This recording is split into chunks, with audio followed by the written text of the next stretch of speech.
Tom Swift in the Land of Wonders. Chapter I. A Wonderful Story. Swift, who had been slowly looking through the pages of a magazine in the contents of which he seemed to be deeply interested, turned the final folio, ruffled the sheets back again to look at a certain map and drawing, and then, slapping the book down on a table before him with a noise not unlike that of a shot, exclaimed, "Well, that is certainly one wonderful story." "What's it about, Tom?" asked his chum, Ned Newton. "Something about inside baseball or a new submarine that can be converted into an airship on short notice." "Neither one, you unscientific heathen," answered Tom with a laugh at End. "Though that isn't saying such a machine couldn't be invented." "I believe you, that is if you got on its trail," returned End, and there was warm admiration in his voice. "As for inside baseball, or outside for that matter, I hardly believe I'd be able to tell third base from the second base. It's so long since I went to a game," proceeded Tom. "I've been too busy on that new airship stabilizer Dad gave me an idea for. I've been working too hard, that's a fact. I need a vacation and maybe a good baseball game." He stopped and looked at the magazine he had so hastily slapped down. Something he had read in it seemed to fascinate him. "I wonder if it can possibly be true," he went on. "It sounds like the wildest dream of a professional sleepwalker. And yet, when I stop to think, it isn't much worse than some of the things we've gone through with End.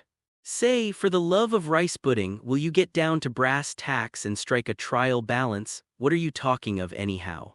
Is it a joke?" "A joke?" "Yes, what you just read in that magazine which seems to cause you so much excitement." "Well, it may be a joke, and yet the professor seems very much in earnest about it," replied Tom. "It certainly is one wonderful story." "So you said before, come on, the filium is busted. Splice it or else put in a new reel and on with the show. I'd like to know what's doing." "What professor are you talking of?" "Professor Swinton Bumper." "Swinton Bumper?" And End's voice showed that his memory was a bit hazy. "Yes, you ought to remember him. He was on the steamer when I went down to Peru to help the Titus brothers dig the big tunnel. That plotter Waddington or some of his tools dropped a bomb where it might have done us some injury. But Professor Bumper, who was a fellow passenger on his way to South America to look for the lost city of Pelone, calmly picked up the bomb, plucked out the fuse, and saved us from bad injuries, if not death. And he was as cool about it as an ice cream cone. Surely you remember." "Swinton Bumper? Oh yes, now I remember him," said Ned Newton. "But what has he got to do with a wonderful story? Has he written more about the lost city of Pelone? If he has, I don't see anything so very wonderful in that." "There isn't," agreed Tom. "But this isn't that," and Tom picked up the magazine and leafed it to find the article he had been reading. "Let's have a look at it," suggested End. "You act as though you might be vitally interested in it. Maybe you're thinking of joining forces with the professor again as you did when you dug the big tunnel." "Oh no, I haven't any such idea," Tom said. "I've got enough work laid out now to keep me in Shopton for the next year. I have no notion of going anywhere with Professor Bumper. Yet I can't help being impressed by this," and having found the article in the magazine to which he referred, he handed it to his chum. "Why, it's by Bumper himself," exclaimed End. "Yes. Though there's nothing remarkable in that, seeing that he is constantly contributing articles to various publications or writing books. It's the story itself that's so wonderful. To save you the trouble of wading through a lot of scientific detail, which I know you don't care about, I'll tell you that the story is about a queer idol of solid gold, weighing many pounds, and, in consequence, of great value." "Of solid gold, you say?" asked End eagerly. "That's it, got on your banking air already," Tom laughed. "To sum it up for you, notice I use the word sum, which is very appropriate for a bank. The professor has got on the track of another lost or hidden city. This one, the name of which doesn't appear, is in the Copan Valley of Honduras, and—" "Copan," interrupted End. "It sounds like the name of some new floor varnish." "Well, it isn't, though it might be," laughed Tom. "Copan is a city in the department of Copan near the boundary between Honduras and Guatemala. A fact I learned from the article and not because I remembered my geography." I was going to say, remarked End with a smile, that you were coming it rather strong on the schoolbook stuff. Oh, it's all plainly written down there, and Tom waved toward the magazine at which End was looking. As you'll see if you take the trouble to go through it as I did, Copan is, or maybe was for all I know, one of the most important centers of the Mayan civilization. What's Mayan? Asked End. You see, I'm going to imbibe my information by the deductive rather than the excavative process, he added with a laugh. I see, laughed Tom. Well, Mayan refers to the Mayas, an aboriginal people of Yucatan. The Mayas had a peculiar civilization of their own, thousands of years ago, and their calendar system was so involved. Never mind about dates, again interrupted End. Get down to brass tacks. I'm willing to take your word for it that there's a Copan Valley in Honduras, but what has your friend Professor Bumper to do with it? This. He has come across some old manuscripts or ancient document records referring to this valley, and they state, according to this article he has written for the magazine, that somewhere in the valley is a wonderful city, traces of which have been found 20 to 40 feet below the surface, on which great trees are growing, showing that the city was covered hundreds, if not thousands, of years ago. But where does the idol of gold come in? I'm coming to that, said Tom. Though if Professor Bumper has his way, the idol will be coming out instead of coming in. You mean he wants to get it and take it away from the Copan Valley, Tom? That's it, End. It has great value not only from the amount of pure gold that is in it, but as an antique. I fancy the professor is more interested in that aspect of it. But he's written a wonderful story, telling how he happened to come across the ancient manuscripts in the tomb of some old Indian whose mummy he unearthed on a trip to Central America. Then he tells of the trouble he had in discovering how to solve the key to the translation code. But when he did, he found a great story unfolded to him. This story has to do with the hidden city and tells of the ancient civilization of those who lived in the Copan Valley thousands of years ago. The people held this idol of gold to be their greatest treasure, and they put to death many of other tribes who sought to steal it. Hugh, whistled End, that is some yarn, but what is Professor Bumper going to do about it? I don't know. The article seems to be written with an idea of interesting scientists and research societies so that they will raise money to conduct a searching expedition. Perhaps by this time the party may be organized. This magazine is several months old. I have been so busy on my stabilizer patent that I haven't kept up with current literature. Take it home and read it. End. That is if you're through telling me about my affairs. For End, who had formerly worked in the Shopton Bank, had recently been made general financial manager of the interests of Tom and his father. The two were inventors and proverbially poor businessmen, though they had amassed a fortune. Your financial affairs are all right, Tom, said End. I have just been going over the books and I'll submit a detailed report later. The telephone bell rang and Tom picked up the instrument from the desk. As he answered in the usual way and then listened a moment, a strange look came over his face. Well, this certainly is wonderful, he exclaimed in much the same manner as when he had finished reading the article about the idol. It certainly is a strange coincidence, he added, speaking in an aside to End while he himself still listened to what was being told to him over the telephone wire. Professor Bumper arrives. What's the matter, Tom? What is it? Asked Ned Newton, attracted by the strange manner of his chum at the telephone. Has anything happened? But the young inventor was too busy listening to the unseen speaker to answer his chum, even if he heard what End remarked, which is doubtful. Well, I might as well wait until he is through, mused End as he started to leave the room. Then, as Tom motioned to him to remain, he murmured, he may have something to say to me later. But I wonder who is talking to him. There was no way of finding out, however, until Tom had a chance to talk to End, and at present the young scientist was eagerly listening to what came over the wire. Occasionally End could hear him say, "You don't tell me? That is surprising. Yes, of course if it's true it means a big thing. I can understand that. What's that? No, I couldn't make a promise like that. I'm sorry, but..." Then the person at the other end of the wire must have plunged into something very interesting and absorbing, for Tom did not again interrupt by interjected remarks. Tom Swift, as has been said, was an inventor, as was his father. Mr. Swift was now rather old and feeble, taking only a nominal part in the activities of the firm made up of himself and his son. But his inventions were still used, many of them being vital to the business and trade of this country. Tom and his father lived in the village of Shopton, New York, and their factories covered many acres of ground. Those who wish to read of the earliest activities of Tom in the inventive line are referred to the initial volume, Tom Swift and His Motorcycle. From then on he and his father had many and exciting adventures. In a motorboat, an airship, and a submarine respectively, the young inventor had gone through many perils. On some of the trips his chum, Ned Newton, accompanied him, and very often in the party was a Mr. Wakefield Damon who had a curious habit of blessing everything that happened to strike his fancy. Besides Tom and his father, the Swift household was made up of Eradicate Sampson, a colored man-of-all-work who, with his mule Boomerang, did what he could to keep the grounds around the house in order.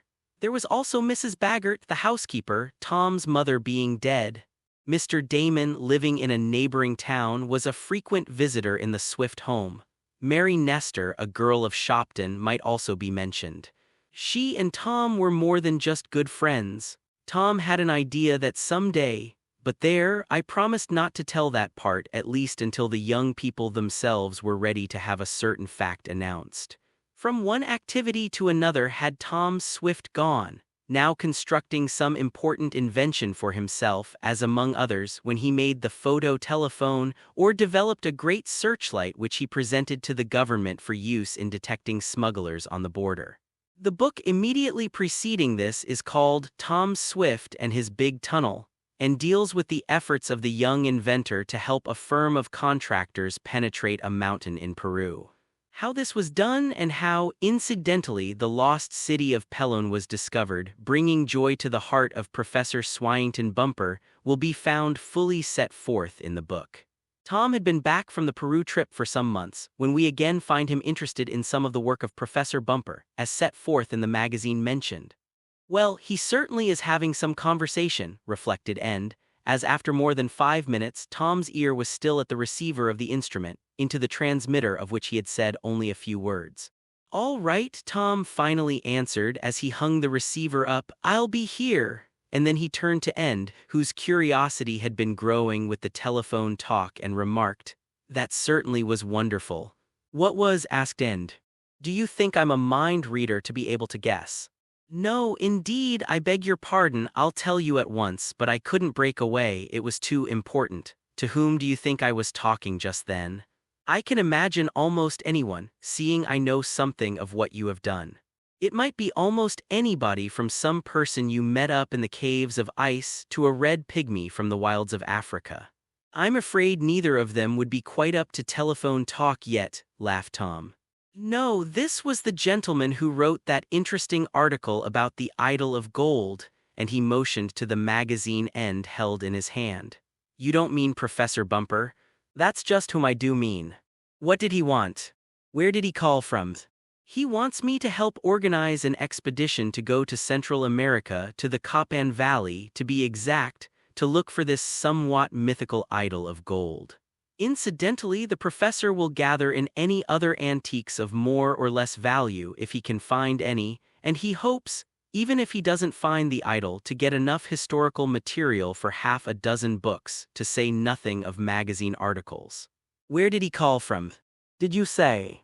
"I didn't say, but it was a long-distance call from New York. The professor stopped off there on his way from Boston, where he has been lecturing before some society, and now he's coming here to see me," finished Tom. "What? Is he going to lecture here?" cried End. "If he is, and spouts a whole lot of that bone-dry stuff about the ancient Mayan civilization and their antiquities, with side lights on how the old-time Indians used to scalp their enemies, I'm going to the moving pictures. I'm willing to be your financial manager, Tom Swift, but please don't ask me to be a highbrow. I wasn't built for that." "Nor I, End. The professor isn't going to lecture. He's only going to talk, he says." "What about?" He's going to try to induce me to join his expedition to the Copan Valley. Do you feel inclined to go? No, and I do not. I've got too many other irons in the fire. I shall have to give the professor a polite but firm refusal. Well, maybe you're right, Tom, and yet that idol of gold weighing how many pounds did you say? Oh, you're thinking of its money value, old man. Yes, I'd like to see what a big chunk of gold like that would bring. It must be quite a nugget, but I'm not likely to get a glimpse of it if you don't go with the professor. I don't see how I can go, but come over and meet the delightful gentleman when he arrives. I expect him day after tomorrow. I'll be here, promised End. And then he went downtown to attend to some matters connected with his new duties, which were much less irksome than those he had had when he had been in the bank. Well, Tom, have you heard any more about your friend? Asked End, 2 days later, as he came to the Swift home with some papers needing the signature of the young inventor and his father. You mean Professor Bumper? No, I haven't heard from him since he telephoned, but I guess he'll be here all right. He's very punctual. Did you see anything of my giant Koku as you came in? Yes, he and Eradicate were having an argument about who should move a heavy casting from one of the shops. Rad wanted to do it all alone, but Koku said he was like a baby now. Poor Rad is getting old, said Tom with a sigh. But he has been very faithful. He and Koku never seemed to get along well together. Koku was an immense man, a veritable giant, one of two whom Tom had brought back with him after an exciting trip to a strange land. The giant's strength was very useful to the young inventor. Now, Tom, about this business of leasing to the English government the right to manufacture that new explosive of yours, began End, plunging into the business at hand. I think if you stick out a little you can get a better royalty price. But I don't want to gouge 'em, I'm satisfied with a fair profit. The trouble with you is you think too much of money. Now, at that moment a voice was heard in the hall of the house saying, Now, my dear lady, don't trouble yourself. I can find my way into Tom Swift perfectly well by myself, and while I appreciate your courtesy, I do not want to trouble you. No, don't come, Mrs. Baggert, added another voice. Bless my hat band, I think I know my way about the house by this time. Mr. Damon, ejaculated End. And Professor Bumper is with him, added Tom. Come in, he cried, opening the hall door to confront a bald-headed man who stood peering at our hero with bright snapping eyes like those of some big bird spying out the land from afar. Come in, Professor Bumper, and you too, Mr. Damon. Blessings and enthusiasm. Greetings and inquiries as to health having been passed, not without numerous blessings on the part of Mr. Damon, the little party gathered in the library of the home of Tom Swift sat down and looked at one another. On Professor Bumper's face there was, plainly to be seen, a look of expectation, and it seemed to be shared by Mr. Damon, who seemed eager to burst into enthusiastic talk. On the other hand, Tom Swift appeared a bit indifferent. End himself admitted that he was frankly curious. The story of the big idol of gold had occupied his thoughts for many hours. Well, I'm glad to see you both, said Tom again. You got here all right, I see, Professor Bumper. But I didn't expect you to meet and bring Mr. Damon with you. I met him on the train, explained the author of the book on the lost city of Pelone, as well as books on other antiquities. I had no expectation of seeing him, and we were both surprised when we met on the express. It stopped at Waterfield, Tom, explained Mr. Damon, which it doesn't usually do, being an aristocratic sort of train, not given even to hesitating at our humble little town. There were some passengers to get off, which caused the flyer to stop, I suppose, and as I wanted to come over to see you, I got aboard. Glad you did, voiced Tom. Then I happened to see Professor Bumper a few seats ahead of me, went on Mr. Damon, and, bless my scarfpin, he was coming to see you also. Well, I'm doubly glad, answered Tom. So here we are, went on Mr. Damon, and you've simply got to come, Tom Swift, you must go with us. And Mr. Damon, in his enthusiasm, banged his fist down on the table with such force that he knocked some books to the floor. Koku, the giant who was in the hall, opened the door and in his imperfect English asked, Master Tom knock for him, Biggs man. No, answered Tom with a smile, I didn't knock or call you Koku. Some books fell, that is all. Massa Tom done called fo me, dat's what he done, broke in the petulant voice of Eradicate. No, Rad, I don't need anything, Tom said, though you might make a pitcher of lemonade. It's rather warm. Right away, Massa Tom, right away, cried the old colored man, eager to be of service. Me help too, rumbled Koku in his deep voice. Me punch de lemons, and away he hurried after Eradicate, fearful lest the old servant do all the honors. Same old Rad and Koku, observed Mr. Damon with a smile. But now, Tom, while they're making the lemonade, let's get down to business. You're going with us, of course. Where? Asked Tom, more from habit than because he did not know. Where? Why, to Honduras, of course. After the idol of gold. Why, bless my fountain pen, it's the most wonderful story I ever heard of. You've read Professor Bumper's article, of course. He told me you had. I read it on the train coming over. He also told me about it and, well, I'm going with him, Tom Swift. And think of all the adventures that may befall us. We'll get lost in buried cities, ride down raging torrents on a raft, fall over a cliff maybe, and be rescued. Why, it makes me feel quite young again. And Mr. Damon arose to pace excitedly up and down the room. Up to this time, Professor Bumper had said very little. He had sat still in his chair listening to Mr. Damon. But now that the latter had ceased, at least for a time, Tom and End looked toward the scientist. I understand, Tom, he said, that you read my article in the magazine about the possibility of locating some of the lost and buried cities of Honduras. Yes, End and I each read it. It was quite wonderful. And yet there are more wonders to tell, went on the professor. I did not give all the details in that article. I will tell you some of them. I have brought copies of the documents with me, and he opened a small valise and took out several bundles tied with pink tape.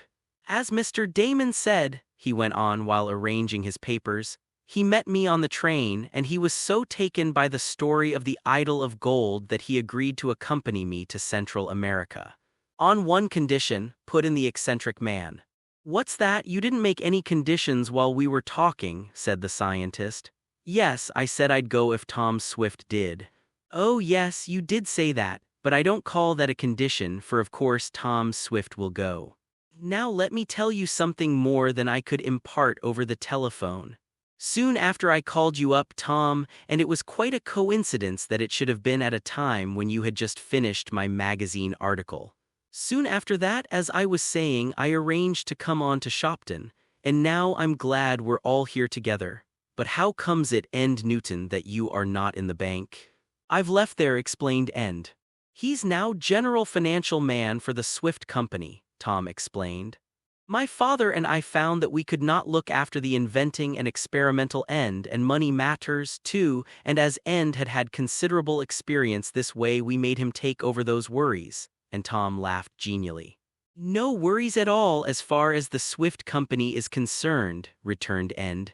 Well, I guess you earn your salary, laughed Tom, but now, Professor Bumper, let's hear from you. Is there anything more about this idol of gold that you can tell us? Plenty, Tom, plenty. I could talk all day and not get to the end of the story. But a lot of it would be scientific detail that might be too dry for you in spite of this excellent lemonade. Between them, Koku and Eradicate had managed to make a pitcher of the beverage, though Mrs. Baggert, the housekeeper, told Tom afterward that the two had a quarrel in the kitchen as to who should squeeze the lemons, the giant insisting that he had the better right to punch them. So, not to go into too many details, went on the professor, I'll just give you a brief outline of this story of the idol of gold. Honduras, as you of course know, is a republic of Central America, and it gets its name from something that happened on the fourth voyage of Columbus. He and his men had had days of weary sailing and had sought in vain for shallow water in which they might come to an anchorage. Finally, they reached the point now known as Cape Gracias a Dios, and when they let the anchor go and found that in a short time it came to rest on the floor of the ocean, some one of the sailors, perhaps Columbus himself, is said to have remarked, "Thank the Lord, we have left the deep waters Honduras," that being the Spanish word for unfathomable depths. So Honduras it was called and has been to this day. It is a queer land with many traces of an ancient civilization, a civilization which I believe dates back farther than some in the Far East. On the sculptured stones in the Copan Valley there are characters which seem to resemble very ancient writing, but this pictographic writing is largely untranslatable. Honduras, I might add, is about the size of our state of Ohio. It is rather an elevated tableland, though there are stretches of tropical forest, but it is not so tropical a country as many suppose it to be. There is much gold scattered throughout Honduras, though of late it has not been found in large quantities. In the old days, however, before the Spaniards came, it was plentiful, so much so that the natives made idols of it. And it is one of the largest of these idols, by name Quetzal, that I am going to seek. Do you know where it is? Asked End. Well, it isn't locked up in a safe deposit box, of that I'm sure, laughed the professor. No, I don't know exactly where it is, except that it is somewhere in an ancient and buried city known as Curzon. If I knew exactly where it was, there wouldn't be much fun in going after it, and if it was known to others, it would have been taken away long ago. No, we've got to hunt for the idol of gold in this land of wonders where I hope soon to be. Later on I'll show you the documents that put me on the track of this idol. Enough now to show you an old map I found, or rather a copy of it, and some of the papers that tell of the idol. And he spread out his packet of papers on the table in front of him, his eyes shining with excitement and pleasure. Mr. Damon, too, leaned eagerly forward. So, Tom Swift, went on the professor, I come to you for help in this matter. I want you to aid me in organizing an expedition to go to Honduras after the idol of gold. Will you? I'll help you, of course, said Tom. You may use any of my inventions you choose, my airships, my motor boats and submarines, even my giant cannon if you think you can take it with you. And as for the money part, End will arrange that for you, but as for going with you myself, it is out of the question. I can't. No Honduras for me. Fenimore Beecher. Had Tom Swift's giant cannon been discharged somewhere in the vicinity of his home, it could have caused but little more astonishment to Mr. Damon and Professor Bumper than did the simple announcement of the young inventor. The professor seemed to shrink back in his chair, collapsing like an automobile tire when the air is let out. As for Mr. Damon, he jumped up and cried, "Bless my..." But that is as far as he got, at least just then. He did not seem to know what to bless, but he looked as though he would have liked to include most of the universe. "Surely you don't mean it, Tom Swift," gasped Professor Bumper at length. "Won't you come with us?" "No," said Tom slowly.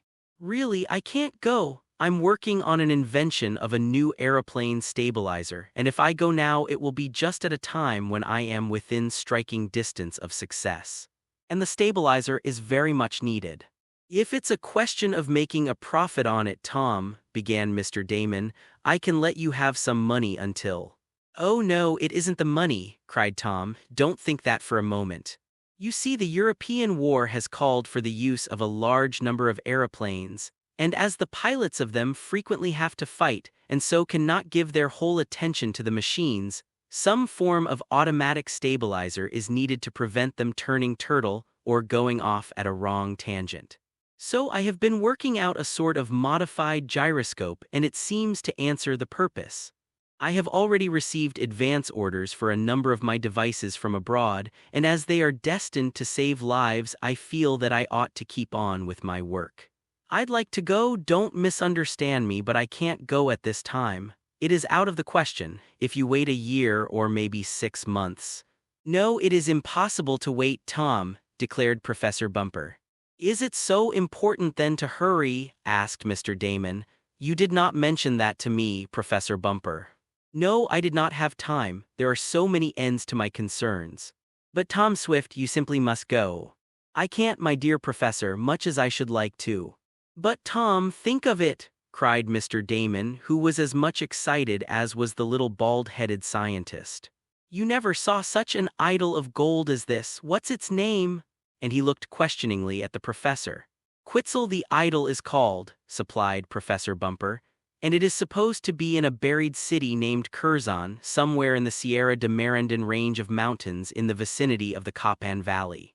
Copan is a city, or maybe we'll find it only a town when we get there, and it is not far from the borders of Guatemala. Tom, if I could show you the translations I have made of the ancient documents referring to this idol and the wonderful city over which it kept guard, I'm sure you'd come with us. Please don't tempt me, Tom said with a laugh. I'm only too anxious to go, and if it wasn't for the stabilizer, I'd be with you in a minute. But, well, you'll have to get along without me. Maybe I can join you later. What's this about the idol keeping guard over the ancient city? Asked End, for he was interested in strange stories. It seems, explained the professor, that in the early days there was a strange race of people inhabiting Central America with a somewhat high civilization, only traces of which remained when the Spaniards came.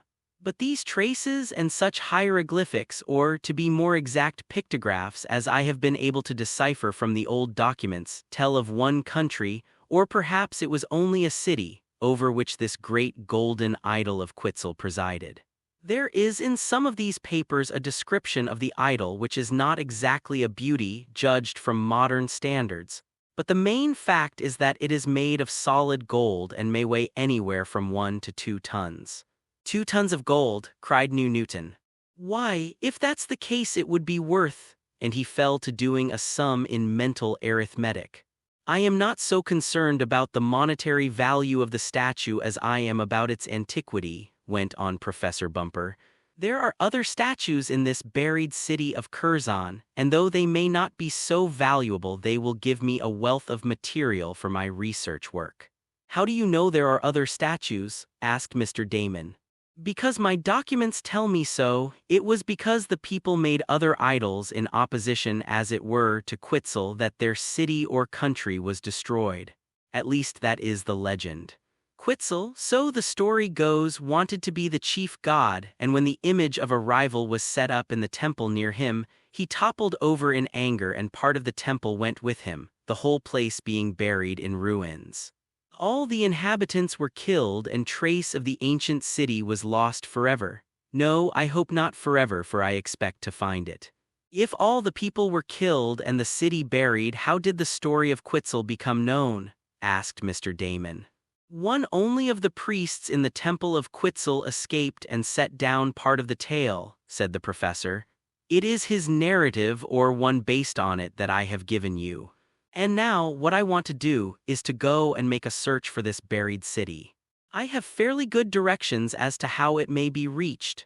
We will have little difficulty in getting to Honduras as there are fruit steamers frequently sailing. Of course, going into the interior to the Copan Valley is going to be harder. But an expedition from a large college was recently there and succeeded after much labor in excavating part of a buried city. Whether or not it was Curzon, I am unable to say. But if there was one ancient city, there must be more, so I want to make an attempt. And I counted on you, Tom. You have had considerable experience in strange quarters of the earth, and you're just the one to help me.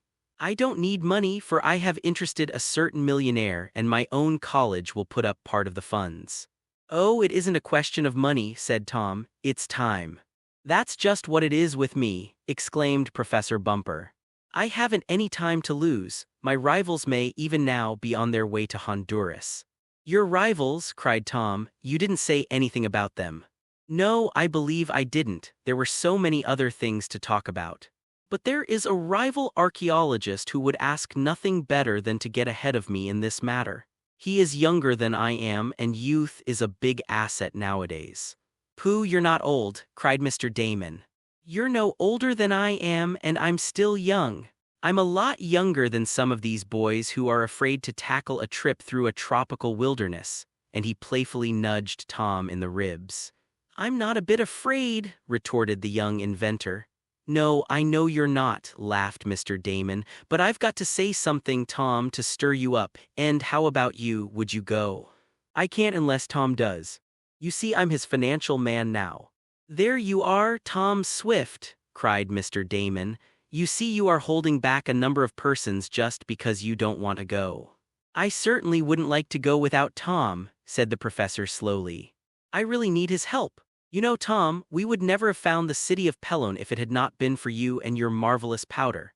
The conditions in the Copan Valley are likely to be still more difficult to overcome, and I feel that I risk failure without your young energy and your inventive mind to aid in the work and to suggest possible means of attaining our object. Come, Tom, reconsider and decide to make the trip. And my promise to go was dependent on Tom's agreement to accompany us, said Mr. Damon. Come on, urged the professor, much as one boy might urge another to take part in a ball game. Don't let my rival get ahead of me. I wouldn't like to see that, Tom said slowly. Who is he? Anyone I know? I don't believe so, Tom. He's connected with a large, new college that has plenty of money to spend on explorations and research work. Beecher is his name, Fenimore Beecher. Beecher, exclaimed Tom, and there was such a change in his manner that his friends could not help noticing it. He jumped to his feet, his eyes snapping, and he looked eagerly and anxiously at Professor Bumper. Did you say his name was Fenimore Beecher? Tom asked in a tense voice. That's what it is, Professor Fenimore Beecher. He is really a learned young man and thoroughly in earnest, though I do not like his manner. But he is trying to get ahead of me, which may account for my feeling. Tom Swift did not answer. Instead, he hurried from the room with a murmured apology. I'll be back in about 5 minutes, he said as he went out. Well, what's up now? Asked Mr. Damon of End as the young inventor departed. What set him off that way? The mention of Beecher's name, evidently, though I never heard him mention such a person before. Nor did I ever hear Professor Beecher speak of Tom, said the bald-headed scientist. Well, we'll just have to wait until. At that moment, Tom came back into the room. Gentlemen, he said, I have reconsidered my refusal to go to the Copan Valley after the Idol of Gold. I'm going with you. Good, cried Professor Bumper. Fine, ejaculated Mr. Damon. Bless my timetable, I thought you'd come around, Tom Swift. But what about your stabilizer? Asked End. I was just talking to my father about it, the young inventor replied. He will be able to put the finishing touches on it, so I'll leave it with him. As soon as I can get ready, I'll go, since you say haste is necessary, Professor Bumper. It is, if we are to get ahead of Beecher. Then we'll get ahead of him, cried Tom.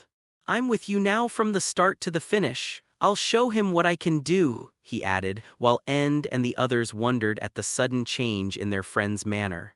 The little green god. Tom, how soon can we go? Asked Professor Bumper as he began arranging his papers, maps, and documents ready to place them back in the valise. Within a week, if you want to start that soon. The sooner the better. A week will suit me. I don't know just what Beecher's plans are, but he may try to get on the ground first.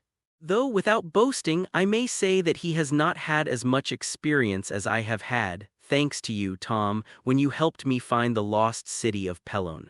Well, I hope we'll be as successful this time, murmured Tom. I don't want to see Beecher beat you. I didn't know you knew him, Tom, said the professor. Oh, yes, I have met him once. And there was something in Tom's manner, though he tried to speak indifferently, that made End believe there was more behind his chum's sudden change of determination than had yet appeared. He never mentioned you, went on Professor Bumper.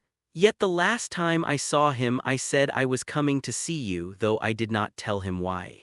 No, he wouldn't be likely to speak of me, said Tom significantly. Well, if that's all settled, I guess I'll go back home and pack up, said Mr. Damon, making a move to depart.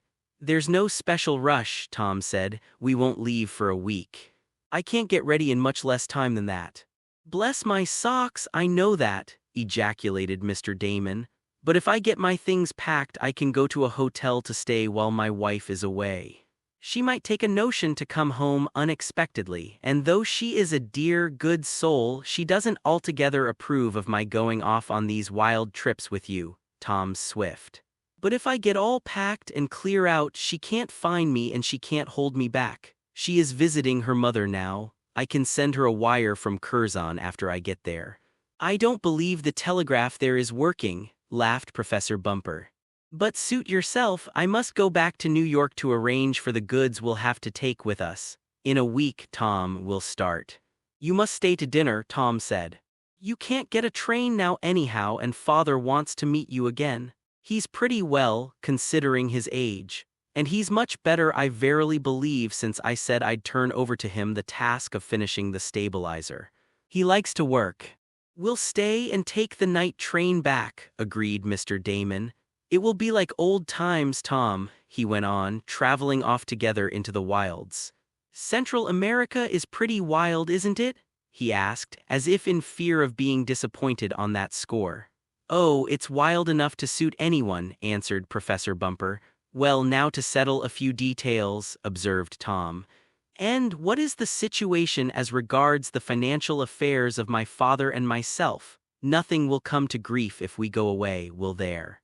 I guess not, Tom, but are you going to take your father with you? No, of course not. But you spoke of we. I meant you and I are going. Me, Tom. Sure you. I wouldn't think of leaving you behind. You want end along, don't you, Professor? Of course, it will be an ideal party, we four. We'll have to take natives when we get to Honduras and make up a mule pack train for the interior. I had some thoughts of asking you to take an airship along, but it might frighten the Indians and I shall have to depend on them for guides as well as for porters.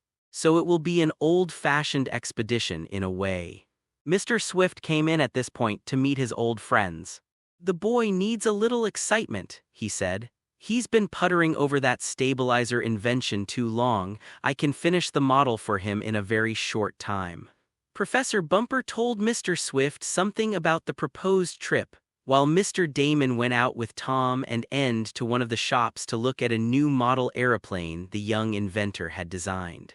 There was a merry party around the table at dinner, though now and then End noticed that Tom had an abstracted and preoccupied air. Thinking about the idol of gold? Asked End in a whisper to his chum when they were about to leave the table. The idol of gold? Oh, yes, of course. It will be great if we can bring that back with us. But the manner in which he said this made End feel sure that Tom had had other thoughts and that he had used a little subterfuge in his answer. End was right, as he proved for himself a little later when, Mr. Damon and the professor having gone home, the young financial secretary took his friend to a quiet corner and asked, "What's the matter, Tom?" "Matter? What do you mean?" "I mean, what made you make up your mind so quickly to go on this expedition when you heard Beecher was going?" "Oh, well, you wouldn't want to see our old friend Professor Bumper left, would you, after he had worked out the secret of the idol of gold? You wouldn't want some young whippersnapper to beat him in the race, would you, End?" "No, of course not." "Neither would I. That's why I changed my mind. This Beecher isn't going to get that idol if I can stop him." "You seem rather bitter against him." "Bitter? Oh, not at all. I simply don't want to see my friends disappointed." "Then Beecher isn't a friend of yours?" "Oh, I've met him, that is all," and Tom tried to speak indifferently. "Humph," mused End, "there's more here than I dreamed of. I'm going to get at the bottom of it." But though End tried to pump Tom, he was not successful. The young inventor admitted knowing the youthful scientist, but that was all, Tom reiterating his determination not to let Professor Bumper be beaten in the race for the idol of gold. "Let me see," mused End as he went home that evening. Tom did not change his mind until he heard Beecher's name mentioned. Now this shows that Beecher had something to do with it. The only reason Tom doesn't want Beecher to get this idol or find the buried city is because Professor Bumper is after it. And yet the professor is not an old or close friend of Tom's. They met only when Tom went to dig his big tunnel. There must be some other reason. End did some more thinking, then he clapped his hands together and a smile spread over his face. "I believe I have it," he cried. "The little green god as compared to the idol of gold, that's it. I'm going to make a call on my way home." This he did, stopping at the home of Mary Nestor, a pretty girl who, rumor had it, was tacitly engaged to Tom. Mary was not at home, but Mr. Nestor was, and for End's purpose this answered. Well, glad to see you," exclaimed Mary's father. "Isn't Tom with you?" he asked a moment later, seeing that End was alone. "No, Tom isn't with me this evening," End answered. "The fact is, he's getting ready to go off on another expedition and I'm going with him." "You young men are always going somewhere," remarked Mrs. Nestor. "Where is it to this time?" "Some place in Central America," End answered, not wishing to be too particular. He was wondering how he could find out what he wanted to know when Mary's mother unexpectedly gave him just the information he was after. "Central America," she exclaimed. "Why, father," and she looked at her husband, "that's where Professor Beecher is going, isn't it?" "Yes, I believe he did mention something about that." "Professor Beecher, the man who is an authority on Aztec ruins?" asked End, taking a shot in the dark. "Yes," said Mr. Nestor. "And a mighty fine young man he is, too. I knew his father well. He was here on a visit not long ago, young Beecher was, and he talked most entertainingly about his discoveries." "You remember how interested Mary was, mother?" "Yes, she seemed to be," said Mrs. Nestor. "Tom Swift dropped in during the course of the evening," she added to End, and Mary introduced him to Professor Beecher. "But I can't say that Tom was much interested in the professor's talk." "No?" questioned End. "No, not at all, but Tom did not stay long. He left just as Mary and the professor were drawing a map so the professor could indicate where he had once made a big discovery." "I see," murmured End. "Well, I suppose Tom must have been thinking of something else at the time." "Very likely," agreed Mr. Nestor. "But Tom missed a very profitable talk. I was very much interested myself in what the professor told us, and so was Mary. She invited Mr. Beecher to come again. He takes after his father in being very thorough in what he does." "Sometimes I think," went on Mr. Nestor, "that Tom isn't quite steady enough. He's thinking of so many things, perhaps, that he can't get his mind down to the commonplace. I remember he once sent something here in a box labeled dynamite. Though there was no explosive in it, it gave us a great fright. But Tom is a boy in spite of his years. Professor Beecher seems much older. We all like him very much." "That's nice," said End as he took his departure. He had found out what he had come to learn. "I knew it," End exclaimed as he walked home. "I knew something was in the wind. The little green god of jealousy has Tom in his clutches. That's why my inventive friend was so anxious to go on this expedition when he learned Beecher was to go. He wants to beat him. I guess the professor has plainly shown that he wouldn't like anything better than to cut Tom out with Mary. Phew, that's something to think about." Unpleasant news. Ned Newton decided to keep to himself what he had heard at the Nestor home. Not for the world would he let Tom Swift know of the situation. "That is, I won't let him know that I know," said N to himself, "though he is probably as well aware of the situation as I am. But it sure is queer that this Professor Beecher should have taken such a fancy to Mary and that her father should regard him so well. That is natural, I suppose, but I wonder how Mary herself feels about it. That is the part Tom would be most interested in. No wonder Tom wants to get ahead of this young college chap who probably thinks he's the whole show. If he can find the buried city and get the idol of gold, it would be a big feather in his cap.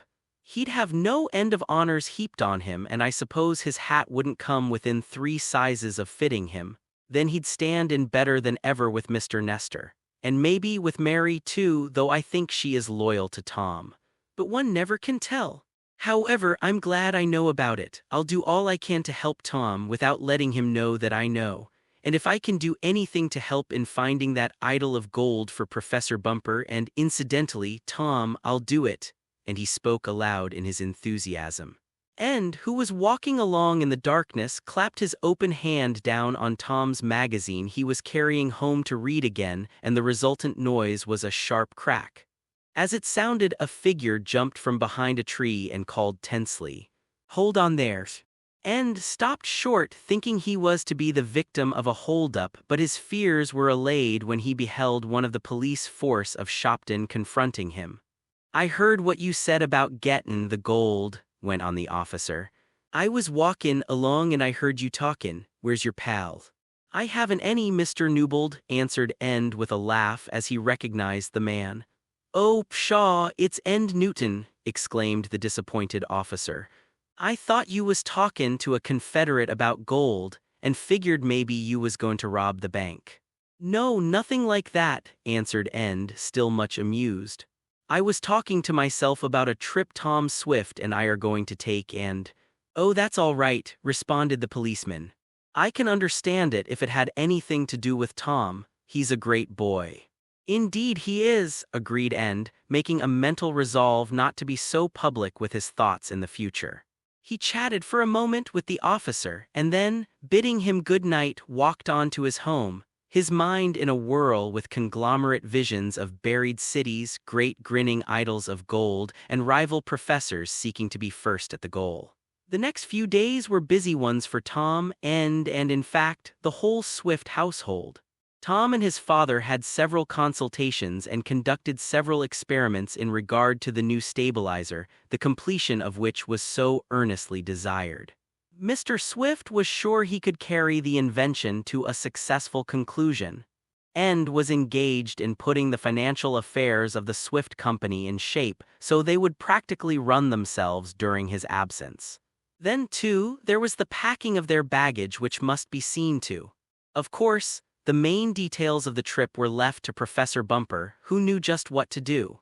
He had told Tom and End that all they and Mr. Damon would have to do would be to meet him at the pier in New York, where they would find all arrangements made. One day, near the end of the week, the beginning of the next being set for the start, Eradicate came shuffling into the room where Tom was sorting out the possessions he desired to take with him, End assisting him in the task. "Well, Rad, what is it?" asked Tom with businesslike energy. "I done he, Massa Tom, dat yo all's gwine off on a long trip once mo, am dat so?" "Yes, that's so, Rad." "Well den, Izy come to ask yo what I'd betta take with me. Shall I take warm clothes or cool clothes?" "Well, if you were going, Rad," answered Tom with a smile, "you'd need cool clothes for we're going to a sort of jungle land. But I'm sorry to say you're not going this trip." I ain't gwine. Does yo mean dat yo all ain't gwine to take me, Massa Tom?" "That's it, Rad, it isn't any trip for you." "Is certain not?" broke in the voice of Koku, the giant, who entered with a big trunk Tom had sent him for. "Master want strong man like a bull, he take Koku." "Look he," spluttered Eradicate, and his eyes flashed. Yo, giant yo, may be strong like a bull, but ya ain't got as much sense as ma mule Boomerang. Massa Tom don't want no sich pussin' with him, he's gwine to take me." "He take me?" cried Koku, and his voice was a roar while he beat on his mighty chest with his huge fists. Tom, seeing that the dispute was likely to be bothersome, winked at End and began to speak. "I don't believe you'd like it there, Rad, not where we're going, it's a bad country. Why the mosquitoes there bite holes in you, raise bumps on you as big as eggs." "Oh, good land," ejaculated the old colored man. "Am dat so, Massa Tom?" "It sure is." "Then there's another kind of bug that burrows under your fingernails, and if you don't get 'em out, your fingers drop off." "Oh, good land, Massa Tom, am dat a fact?" "It sure is." "I don't want to see those things happen to you, Rad." Slowly the old colored man shook his head. "I don't, Mossef," he said. I guess I won't go." Eradicate did not stop to ask how Tom and End proposed to combat these two species of insects. But there remained Koku to dispose of, and he stood smiling broadly as Eradicate shuffled off. "Me no 'fraid bugs," said the giant. "No," said Tom with a look at End, for he did not want to take the big man on the trip for various reasons. "No, maybe not, Koku, your skin is pretty tough. But I understand there are deep pools of water in the land where we are going, and in them lives a fish that has a hide like an alligator and a jaw like a shark. If you fallen, it's all up with you." "Dat true, Master Tom?" and Koku's voice trembled. "Well, I've never seen such a fish, I'm sure, but the natives tell about it." Koku seemed to be considering the matter. Strange as it may seem, the giant, though afraid of nothing human and brave when it came to a hand-to-claw argument with a wild animal, had a very great fear of the water and the unseen life within it. Even a little freshwater crab in a brook was enough to send him shrieking to shore. So when Tom told of this curious fish which many natives of Central America firmly believe in, the giant took thought with himself. Finally he gave a sigh and said, "Me stay home and keep bad mans out of master's shop." "Yes, I guess that's the best thing for you," assented Tom with an air of relief. He and End had talked the matter over, and they had agreed that the presence of such a big man as Koku in an expedition going on a more or less secret mission would attract too much attention. Well, I guess that clears matters up, said Tom as he looked over a collection of rifles and small arms to decide which to take. We won't have them to worry about. No, only Professor Beecher, remarked End with a sharp look at his chum. Oh, we'll dispose of him all right, asserted Tom boldly. He hasn't had any experience in business of this sort, and with what you and Professor Bumper and Mr. Damon know, we ought to have little trouble in getting ahead of the young man. Not to speak of your own aid, added End. Oh, I'll do what I can, of course, said Tom with an air of indifference. But End knew his chum would work ceaselessly to help get the idol of gold. Tom gave no sign that there was any complication in his affair with Mary Nestor, and of course End did not tell anything of what he knew about it. That night saw the preparations of End and Tom about completed. There were one or two matters yet to finish on Tom's part in relation to his business, but these offered no difficulties. The two chums were in the Swift home talking over the prospective trip when Mrs. Baggert, answering a ring at the front door, announced that Mr. Damon was outside. "Tell him to come in," ordered Tom. "Bless my baggage check!" exclaimed the excitable man as he shook hands with Tom and End and noted the packing evidences all about. "You're ready to go to the Land of Wonders." "The Land of Wonders," repeated End. "Yes, that's what Professor Bumper calls the part of Honduras we're going to. And it must be wonderful, Tom. Think of whole cities, some of them containing idols and temples of gold buried 30 and 40 feet under the surface. Wonderful is hardly the name for it." "It'll be great," cried End. "I suppose you're ready, Mr. Damon, you and the professor." "Yes, but Tom, I have a bit of unpleasant news for you." "Unpleasant news?" "Yes. You know, Professor Bumper spoke of a rival, a man named Beecher who is a member of the faculty of a new and wealthy college." "I heard him speak of him, yes." And the way Tom said it, no one would have suspected that he had any personal interest in the matter. "He isn't going to give his secret away," thought End. "Well, this Professor Beecher, you know," went on Mr. Damon, "also knows about the idol of gold and is trying to get ahead of Professor Bumper in the search." "He did say something of it, but nothing was certain," remarked Tom. "But it is certain," exclaimed Mr. Damon. "Bless my toothpick, it's altogether too certain." "How is that?" asked Tom. "Is Beecher certainly going to Honduras?" "Yes, of course. But what is worse, he and his party will leave New York on the same steamer with us." "Tom hears something." On hearing Mr. Damon's rather startling announcement, Tom and End looked at one another. There seemed to be something back of the simple statement, an ominous and portending something. "On the same steamer with us, is he?" mused Tom. "How did you learn this?" asked End. "Just got a wire from Professor Bumper telling me. He asked me to telephone to you about it as he was too busy to call up on the long distance from New York. But instead of phoning, I decided to come over myself." "Glad you did," said Tom heartily. "Did Professor Bumper want us to do anything special, now that it is certain his rival will be so close on his trail?" "Yes, he asked me to warn you to be careful what you did, and said in reference to the expedition." "Then does he fear something?" asked End. "Yes, in a way. I think he is very much afraid this young Beecher will not only be first on the site of the underground city, but that he may be the first to discover the idol of gold. It would be a great thing for a young archaeologist like Beecher to accomplish a mission of this sort and beat Professor Bumper in the race." "Do you think that's why Beecher decided to go on the same steamer we are to take?" asked End. "Yes, I do," said Mr. Damon. "Though from what Professor Bumper said, I know he regards Professor Beecher as a perfectly honorable man as well as a brilliant student. I do not believe Beecher or his party would stoop to anything dishonorable or underhand, though they would not hesitate, nor would we, to take advantage of every fair chance to win in the race." "No, I suppose that's right," observed Tom. But there was a queer gleam in his eye, and his chum wondered if Tom did not have in mind the prospective race between himself and Fenimore Beecher for the regard of Mary Nestor. "We'll do our best to win, and anyone is at liberty to travel on the same steamer we are to take," added the young inventor, and his tone became more incisive. "It will be all the livelier with two expeditions after the same golden idol," remarked End. Yes, I think we're in for some excitement, observed Tom grimly.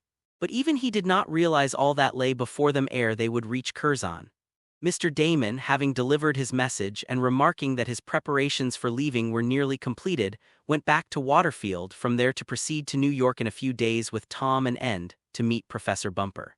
"Well, I guess we have everything in pretty good shape," remarked Tom to his chum a day or so after the visit of Mr. Damon. "Everything is packed, and as I have a few personal matters to attend to, I think I'll take the afternoon off." "Go to it," laughed End, guessing a thing of two. "I've got a raft of stuff myself to look after, but don't let that keep you." "If there is anything I can do," began Tom, "don't hesitate to." "Nonsense," exclaimed End. "I can do it all alone. It's some of the company's business anyhow, and I'm paid for looking after that." "All right, then I'll cut along," Tom said, and he wore a relieved air. "He's going to see Mary," observed End with a grin, as he observed Tom hop into his trim little roadster, which under his orders Koku had polished and cleaned until it looked as though it had just come from the factory. A little later the trim and speedy car drew up in front of the Nestor home, and Tom bounded up on the front porch, his heart not altogether as light as his feet. "No, I'm sorry, but Mary isn't in," said Mrs. Nestor, answering his inquiry after greeting him. "Not at home." "No, she went on a little visit to her cousins at Fayetteville. She said something about letting you know she was going." "She did drop me a card," answered Tom, and somehow he did not feel at all cheerful. "But I thought it wasn't until next week she was going." "That was her plan, Tom." "But she changed it. Her cousin wired, asking her to advance the date, and this Mary did. There was something about a former school chum who was also to be at Myra's house. Myra is Mary's cousin, you know." "Yes, I know," assented the young inventor. "And so Mary is gone. How long is she going to stay?" "Oh, about 2 weeks. She wasn't quite certain. It depends on the kind of a time she has, I suppose." "Yes, I suppose so," agreed Tom. "Well, if you write before I do, you might say I called, Mrs. Nestor." "I will, Tom, and I know Mary will be sorry she wasn't here to take a ride with you. It's such a nice day." And the lady smiled as she looked at the speedy roadster. Maybe you'd like to come for a spin?" asked Tom half desperately. "No, thank you, I'm too old to be jounced around in one of those small cars." "Nonsense. She rides as easily as a Pullman sleeper." "Well, I have to go to a Red Cross meeting anyhow, so I can't come, Tom. Thank you just the same." Tom did not drive back immediately to his home.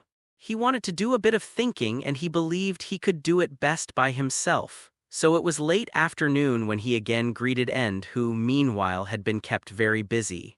"Well," called Tom's chum. Was the only answer, and Tom called Koku to put the car away in the garage.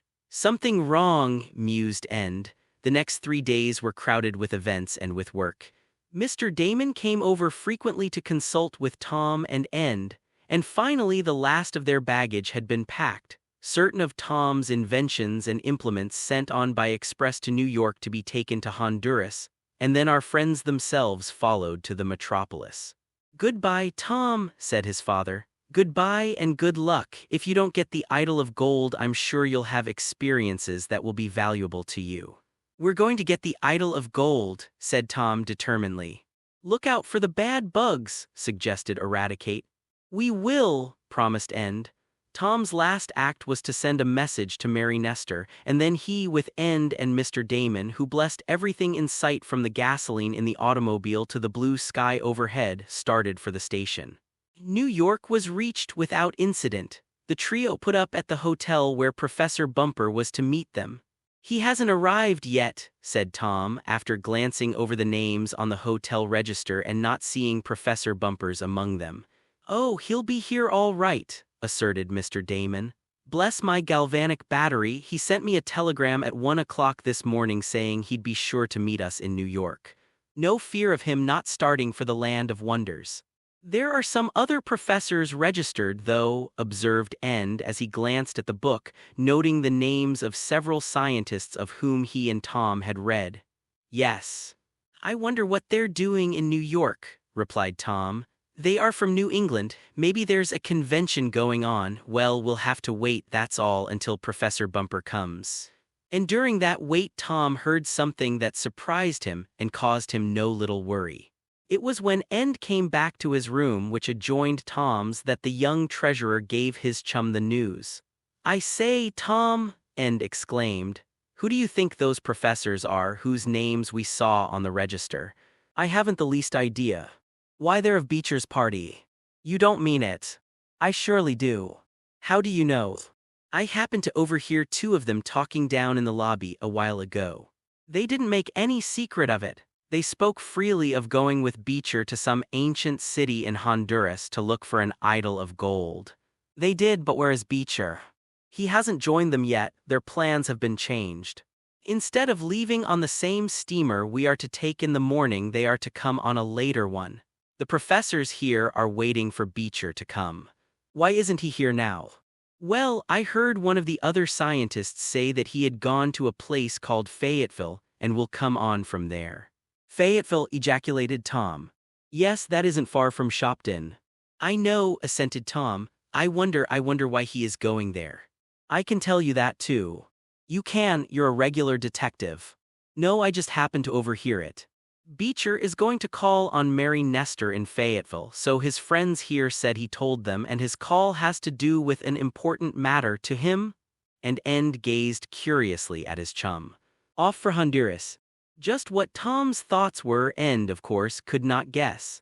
But by the flush that showed under the tan of his chum's cheeks, the young financial secretary felt pretty certain that Tom was a bit apprehensive of the outcome of Professor Beecher's call on Mary Nestor.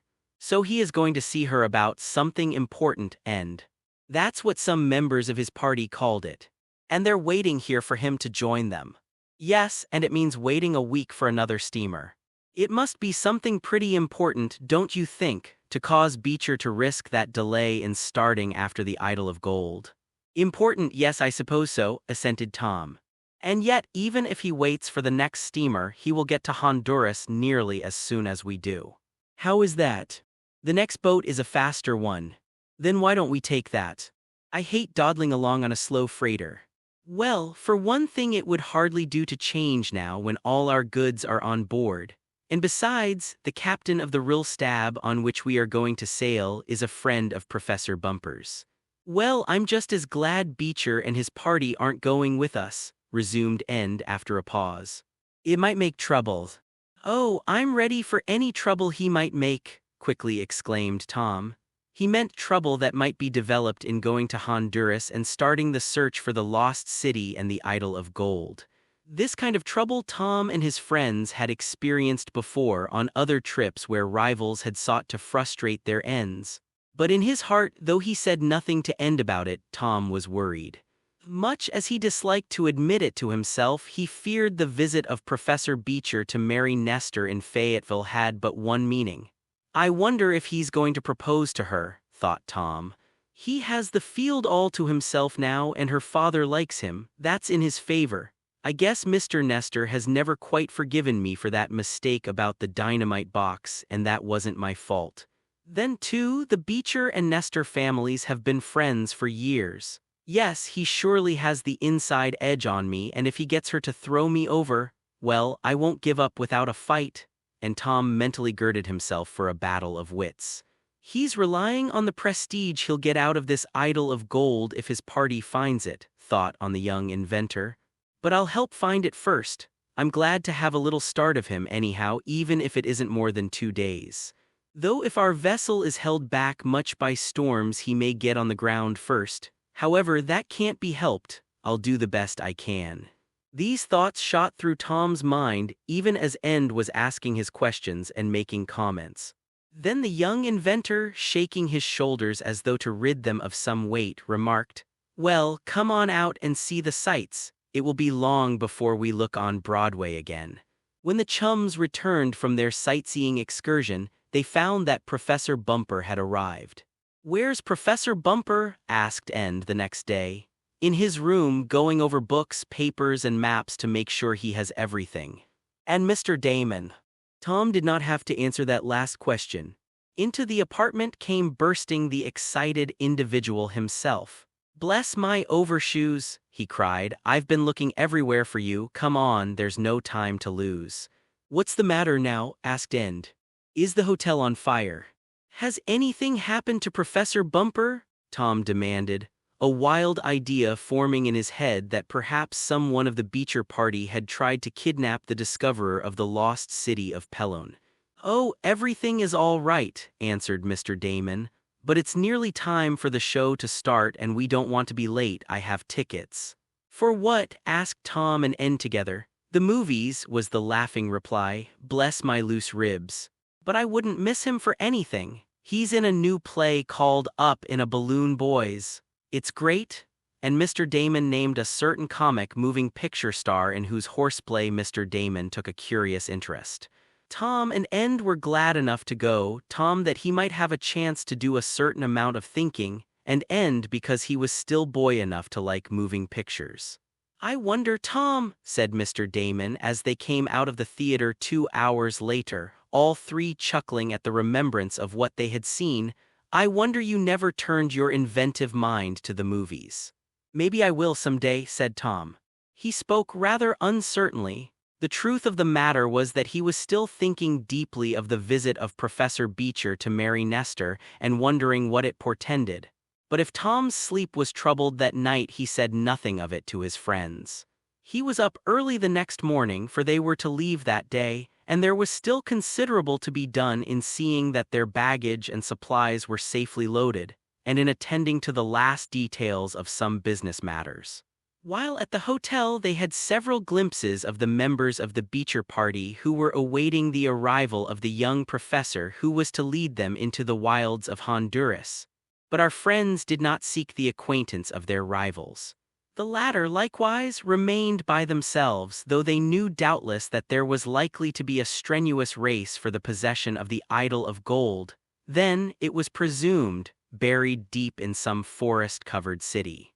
Professor Bumper had made his arrangements carefully. As he explained to his friends, they would take the steamer from New York to Puerto Cortes, one of the principal seaports of Honduras. This is a town of about 3,000 inhabitants, with an excellent harbor and a big pier along which vessels can tie up and discharge their cargoes directly into waiting cars. The preparations were finally completed. The party went aboard the steamer, which was a large freight vessel carrying a limited number of passengers, and late one afternoon swung down New York Bay. "Off for Honduras!" cried End gaily as they passed the Statue of Liberty. "I wonder what will happen before we see that little lady again."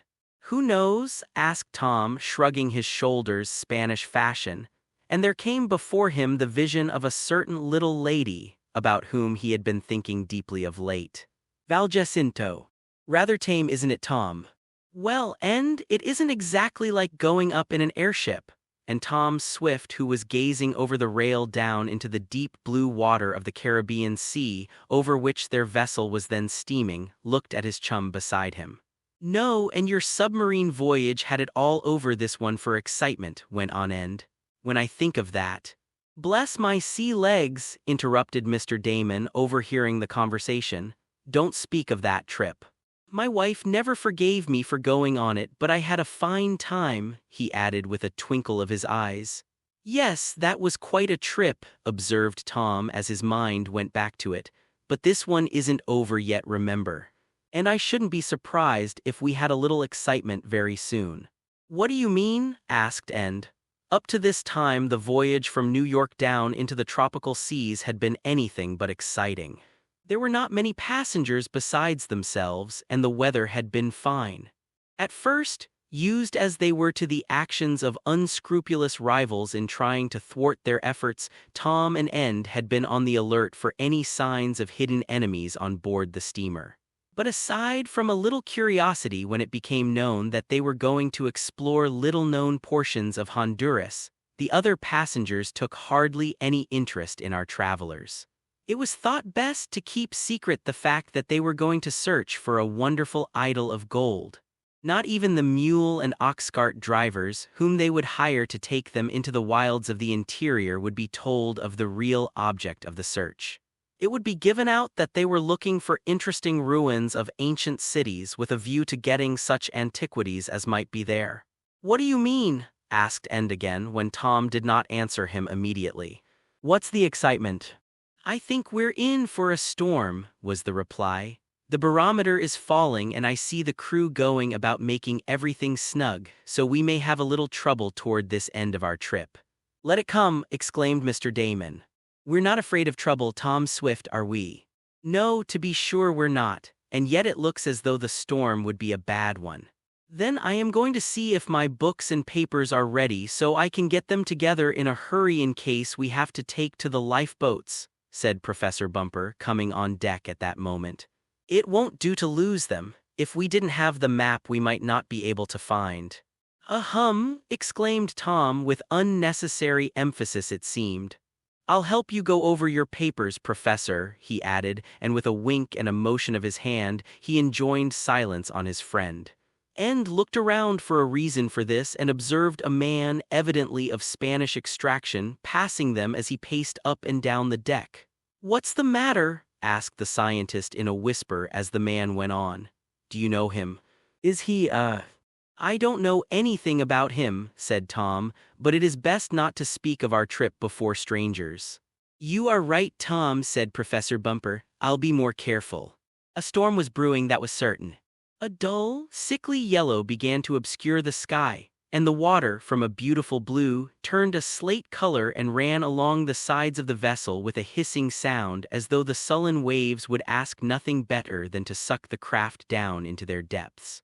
The wind, which had been freshening, now sang in louder tones as it hummed through the rigging and the funnel stays and bowled over the receiving conductors of the wireless. Sharp commands from the ship's officers hastened the work of the crew in making things snug, and lifelines were strung along deck for the safety of such of the passengers as might venture up when the blow began. The storm was not long in coming. The howling of the wind grew louder, flecks of foam began to separate themselves from the crests of the waves, and the vessel pitched, rolled, and tossed more violently. At first Tom and his friends thought they were in for no more than an ordinary blow. But as the storm progressed and the passengers became aware of the anxiety on the part of the officers and crew, the alarm spread among them. It really was a violent storm, approaching a hurricane in force, and at one time it seemed as though the craft, having been heeled far over under a staggering wave that swept her decks, would not come back to an even keel. There was a panic among some of the passengers, and a few excited men behaved in a way that caused prompt action on the part of the first officer, who drove them back to the main cabin under threat of a revolver. For the men were determined to get to the lifeboats, and a small craft would not have had a minute to live in such seas as were running. But the vessel proved herself sturdier than the timid ones had dared to hope, and she was soon running before the blast, going out of her course, it is true, but avoiding the danger among the many keys or small islands that dot the Caribbean Sea. There was nothing to do but to let the storm blow itself out, which it did in 2 days. Then came a period of delightful weather. The cargo had shifted somewhat, which gave the steamer a rather undignified list. This, as well as the loss of a deckhand overboard, was the effect of the hurricane, and though the end of the trip came amid sunshine and sweet-scented tropical breezes, many could not forget the dangers through which they had passed. In due time, Tom and his party found themselves safely housed in the small hotel at Puerto Cortes, their belongings stored in a convenient warehouse and themselves, rather weary by reason of the stress of weather, ready for the start into the interior wilds of Honduras. "How are we going to make the trip?"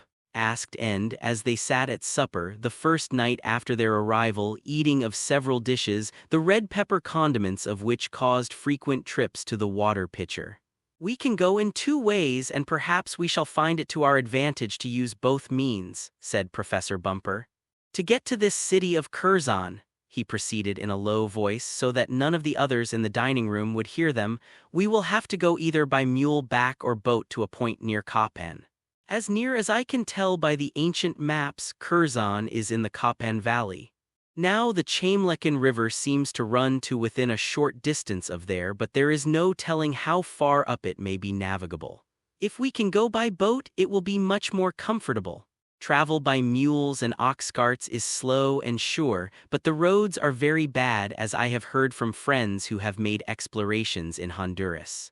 And as I said, we may have to use both land and water travel to get us where we want to go. We can proceed as far as possible up the river and then take to the mules." "What about arranging for boats and animals?" asked Tom. "I should think." He suddenly ceased talking and reached for the water, taking several large swallows. "Phew!" he exclaimed when he could catch his breath. "That was a hot one." "What did you do?" asked End. "Bit into a nest of red pepper." "Guess I'll have to tell that cook to scatter his hits. He's bunching 'em too much in my direction," and Tom wiped the tears from his eyes. "To answer your question," said Professor Bumper, "I will say that I have made partial arrangements for men and animals and boats if it is found feasible to use them. I've been in correspondence with one of the merchants here, and he promised to make arrangements for us." "When do we leave?" asked Mr. Damon. "As soon as possible. I am not going to risk anything by delay," and it was evident the professor referred to his young rival whose arrival might be expected almost any time. As the party was about to leave the table, they were approached by a tall, dignified Spaniard who bowed low, rather exaggeratedly low, End thought, and addressed them in fairly good English. "Your pardons, senors," he began, "but if it will please you to avail yourself of the humble services of myself, I shall have great pleasure in guiding you into the interior. I have at my command both mules and boats." "How do you know we are going into the interior?" asked Tom a bit sharply, for he did not like the assurance of the man. "Pardon, senor, I saw that you are from the States. And those from the States do not come to Honduras except for two reasons: to travel and make explorations or to start trade, and professors do not usually engage in trade," and he bowed to Professor Bumper. "I saw your name on the register," he proceeded, "and it was not difficult to guess your mission," and he flashed a smile on the party, his white teeth showing brilliantly beneath his small, black mustache. "I make it my business to outfit traveling parties either for business, pleasure, or scientific matters. I am, at your service, Val Jacinto," and he introduced himself with another low bow. For a moment Tom and his friends hardly knew how to accept this offer. It might be, as the man had said, that he was a professional tour conductor, like those who have charge of Egyptian donkey boys and guides, or might he not be a spy? This occurred to Tom no less than to Professor Bumper. They looked at one another while Val Jacinto bowed again and murmured, "At your service." "Can you provide means for taking us to the Copan Valley?" asked the professor. "You are right in one respect. I am a scientist and I purpose doing some exploring near Copan. Can you get us there?" "Most expensively, I mean most expeditionlessly," said Val Jacinto eagerly. "Pardon my unhappy English. I forget at times. The charges will be most moderate. I can send you by boat as far as the river travel is good and then have mules and ox carts in waiting." "How far is it?" asked Tom. 100 miles as the vulture flies, senor, but much farther by river and road. We shall be a week going." 100 miles in a week," groaned End. "Say, Tom, if you had your aeroplane we'd be there in an hour." "Yes, but we haven't it. However, we're in no great rush." "But we must not lose time," said Professor Bumper. "I shall consider your offer," he added to Val Jacinto. "Very good, senor. I am sure you will be pleased with the humble service I may offer you, and my charges will be small. Adios," and he bowed himself away. "What do you think of him?" asked End as they went up to their rooms in the hotel, or rather one large room containing several beds. "He's a pretty slick article," said Mr. Damon. "Bless my checkbook, but he spotted us at once in spite of our secrecy."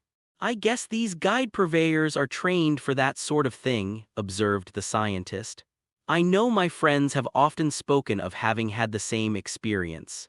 However, I shall ask my friend who is in business here about this Val Jacinto, and if I find him all right we may engage him."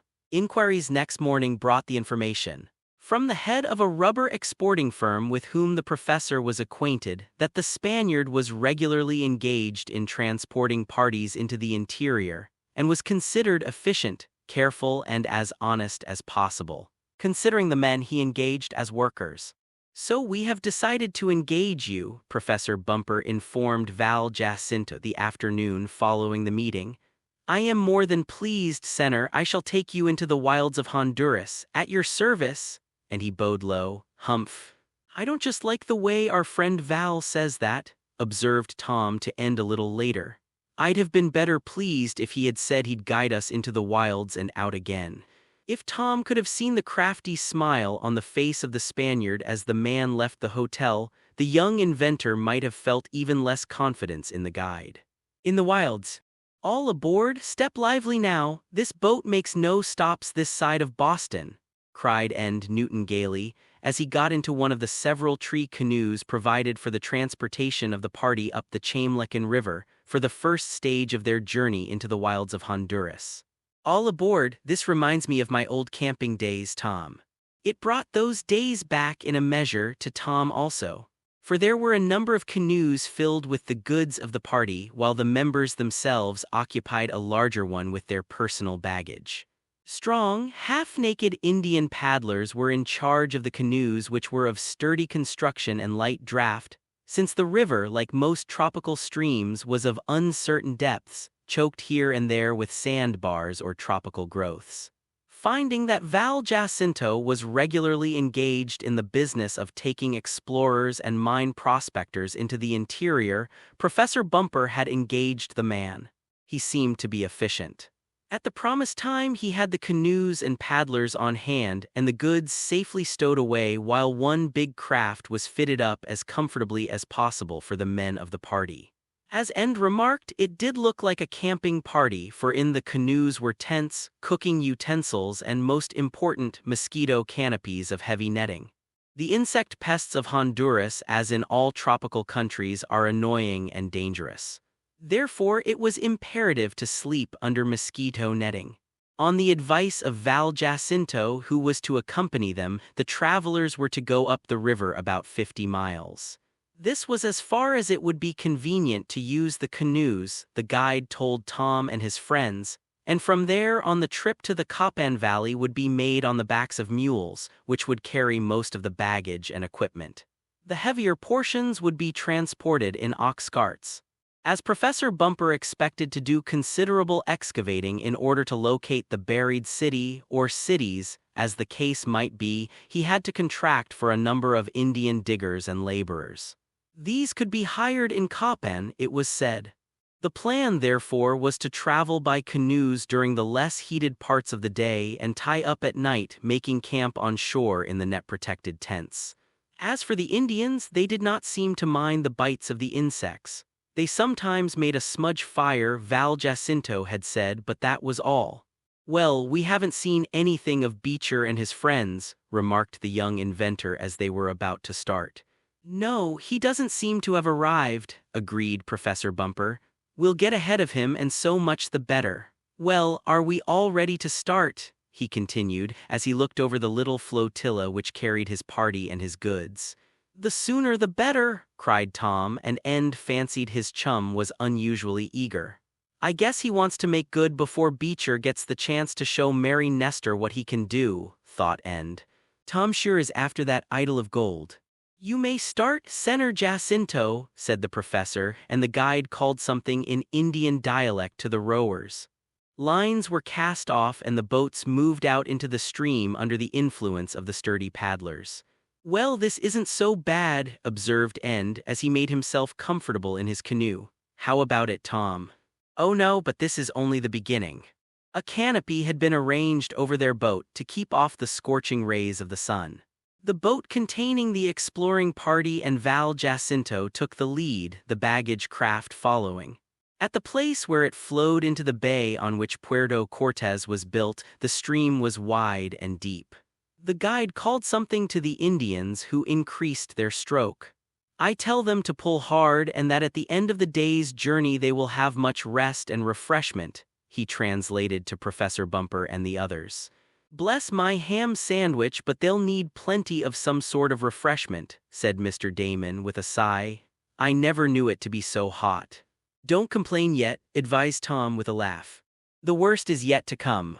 It really was not unpleasant traveling aside from the heat, and they had expected that, coming as they had to a tropical land. But as Tom said, what lay before them might be worse. In a little while they had left behind them all signs of civilization. The river narrowed and flowed sluggishly between the banks, which were luxuriant with tropical growth. Now and then some lonely Indian hut could be seen, and occasionally a craft propelled by a man who was trying to gain a meager living from the rubber forest which hemmed in the stream on either side. As the canoe containing the men was paddled along, there floated down beside it what seemed to be a big, rough log. "I wonder if that is mahogany," remarked Mr. Damon, reaching over to touch it. "Mahogany is one of the most valuable woods of Honduras, and if this is a log of that nature—" "Bless my watch chain," he suddenly cried, "it's alive." And the log was indeed so, for there was a sudden flash of white teeth, a long red opening showed, and then came a click as an immense alligator, having opened and closed his mouth, sank out of sight in a swirl of water. Mr. Damon drew back so suddenly that he tilted the canoe, and the black paddlers looked around wonderingly. "Alligator," explained Jacinto succinctly in their tongue. Yeah," they grunted. Bless my," hesitated Mr. Damon, and for one of the very few times in his life his language failed him. "Are there many of them hereabouts?" asked End, looking back at the swirl left by the saurian. "Plenty," said the guide with a shrug of his shoulders. He seemed to do as much talking that way and with his hands as he did in speech. "The river is full of them." "Dangerous?" queried Tom. "Don't go in swimming," was the significant advice. "Wait, I'll show you," and he called up the canoe just behind. In this canoe was a quantity of provisions. There was a chunk of meat among other things, a gristly piece, seeing which Mr. Damon had objected to its being brought along, but the guide had said it would do for fish bait. With a quick motion of his hand, as he sat in the awning-covered stern with Tom, End, and the others, Jacinto sent the chunk of meat out into the muddy stream. Hardly a second later there was a rushing in the water as though a submarine were about to come up. An ugly snout was raised, 2 rows of keen teeth snapped shut as a scissors-like jaw opened, and the meat was gone. "See," was the guide's remark, and something like a cold shiver of fear passed over the white members of the party. "This water is not made in which to swim, be careful." "We certainly shall," agreed Tom. "They're fierce." "And always hungry," observed Jacinto grimly. "And to think that I nearly had my hand on it," murmured Mr. Damon. "Ugh. Bless my eyeglasses." "The alligator nearly had your hand," said the guide. "They can turn in the water like a flash, wherefore it is not wise to pat one on the tail lest it present its mouth instead." They paddled on up the river, the dusky Indians now and then breaking out into a chant that seemed to give their muscles new energy.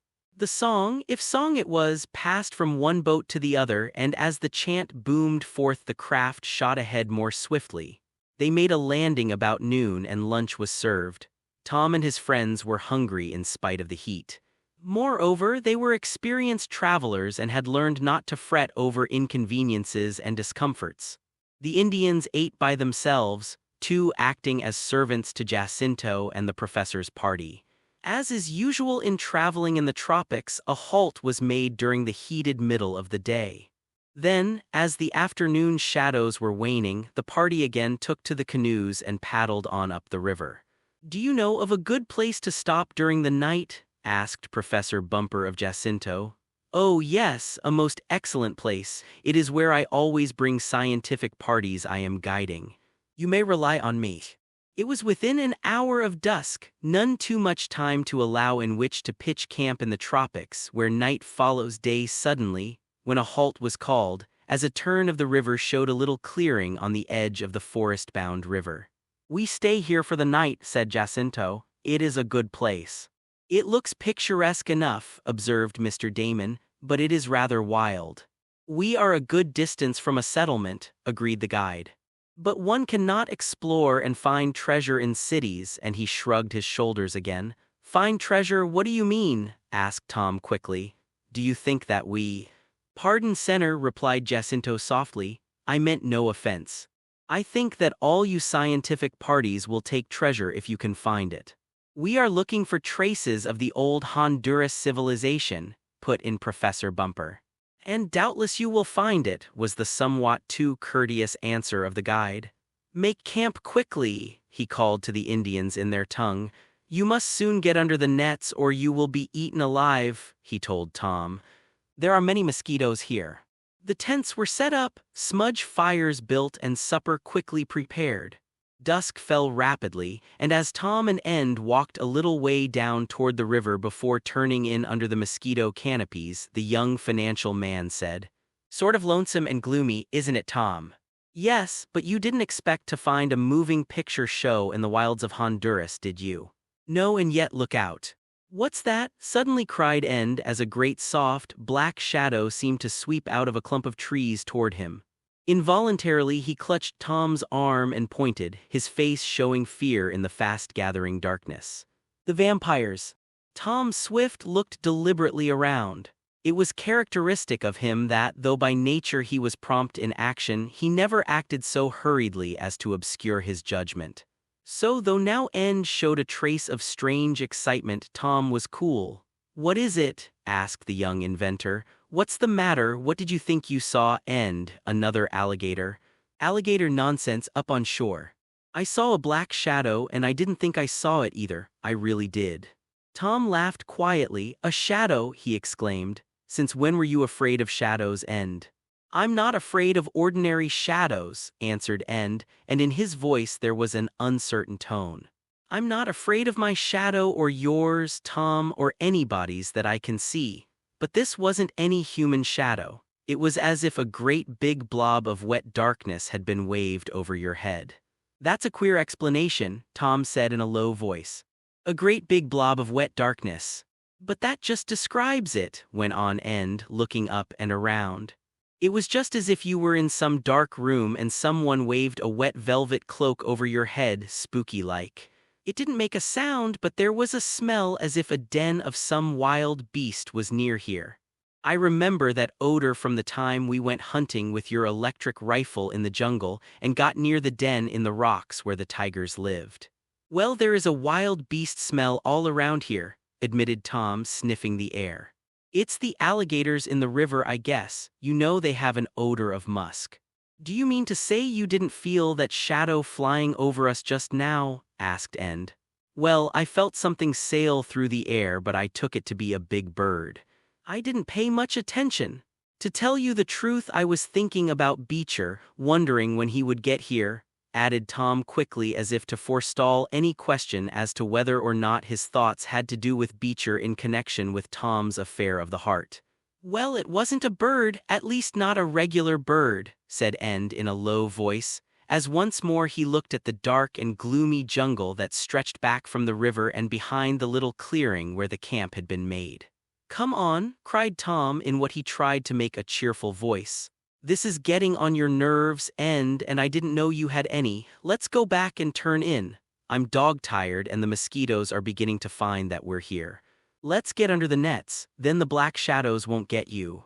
Not at all unwilling to leave so gloomy a scene, End, after a brief glance up and down the dark river, followed his chum. They found Professor Bumper and Mr. Damon in their tent, a separate one having been set up for the two men adjoining that of the youths. "Bless my fountain pen!"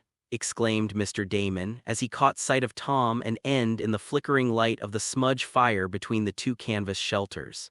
"We were just wondering what had become of you." "We were chasing shadows," laughed Tom. "At least End was, but you look cozy enough in there." It did indeed look cheerful in contrast to the damp and dark jungle all about. Professor Bumper, being an experienced traveler, knew how to provide for such comforts as were possible. Folding cots had been opened for himself, Mr. Damon and the guide to sleep on, others similar being set up in the tent where Tom and End were to sleep. In the middle of the tent the professor had made a table of his own and Mr. Damon's suitcases, and on this placed a small dry battery electric light. He was making some notes, doubtless for a future book. Jacinto was going about the camp, seeing that the Indians were at their duties, though most of them had gone directly to sleep after supper. "Better get inside and under the nets," advised Professor Bumper to Tom and End. "The mosquitoes here are the worst I ever saw." "We're beginning to believe that," returned End, who was unusually quiet. Come on, Tom, I can't stand it any longer. I'm itching in a dozen places now from their bites. As Tom and End had no wish for a light which would be sure to attract insects, they entered their tent in the dark and were soon stretched out in comparative comfort. Tom was just on the edge of a deep sleep when he heard End murmur, "I can't understand it." "What's that?" asked the young inventor. "I say I can't understand it." "Understand what?" "That shadow. It was real and yet—" "Oh, go to sleep," advised Tom, and turning over he was soon breathing heavily and regularly, indicating that he, at least, had taken his own advice. And, too, finally succumbed to the overpowering weariness of the first day of travel, and he, too, slept, though it was an uneasy slumber disturbed by a feeling as though someone were holding a heavy black quilt over his head, preventing him from breathing. The feeling, sensation, or dream, whatever it was, perhaps a nightmare, became at last so real to End that he struggled himself into wakefulness. With an effort he sat up, uttering an inarticulate cry. To his surprise he was answered. Someone asked, "What is the matter?" Who are you?" asked End quickly, trying to peer through the darkness. "This is Jacinto, your guide," was the soft answer. "I was walking about camp and hearing you murmuring I came to your tent. Is anything wrong?" For a moment End did not answer. He listened and could tell by the continued heavy and regular breathing of his chum that Tom was still asleep. "Are you in our tent?" asked End at length. "Yes," answered Jacinto. "I came in to see what was the matter with you. Are you ill?" "No, of course not," said End a bit shortly.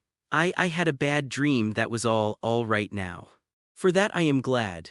Try to get all the sleep you can, for we must start early to avoid the heat of the day." And there was the sound of the guide leaving and arranging the folds of the mosquito net behind him to keep out the night-flying insects.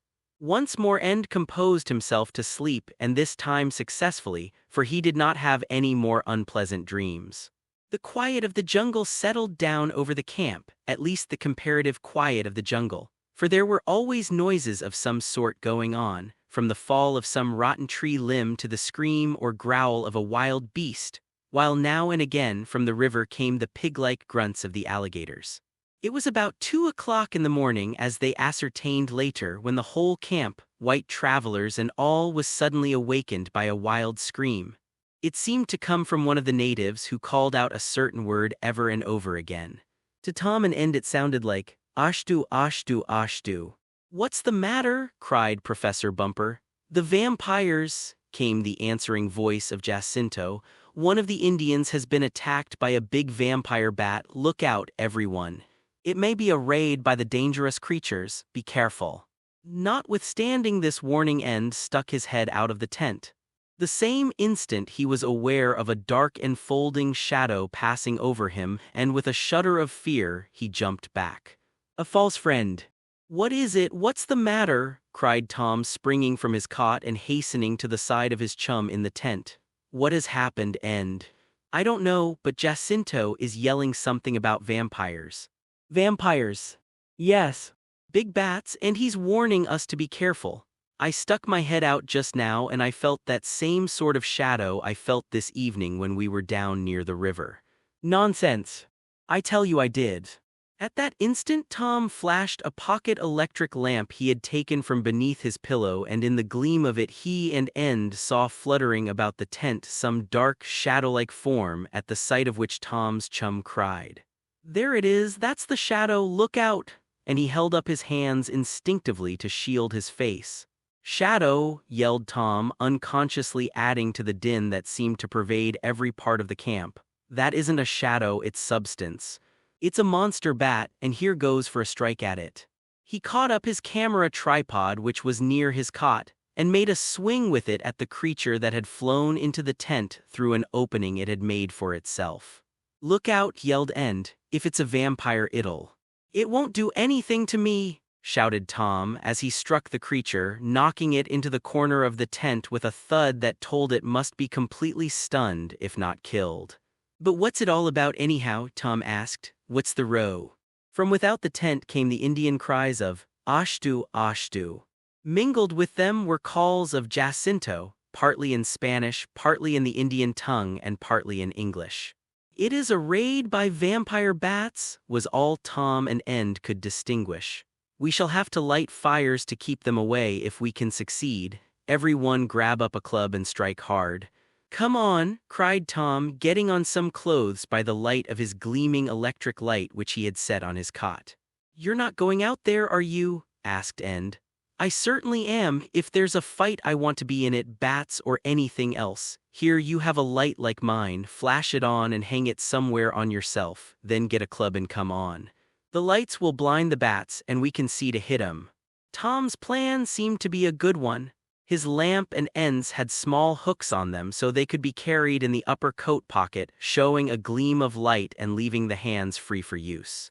Out of the tents rushed the young men to find Professor Bumper and Mr. Damon before them.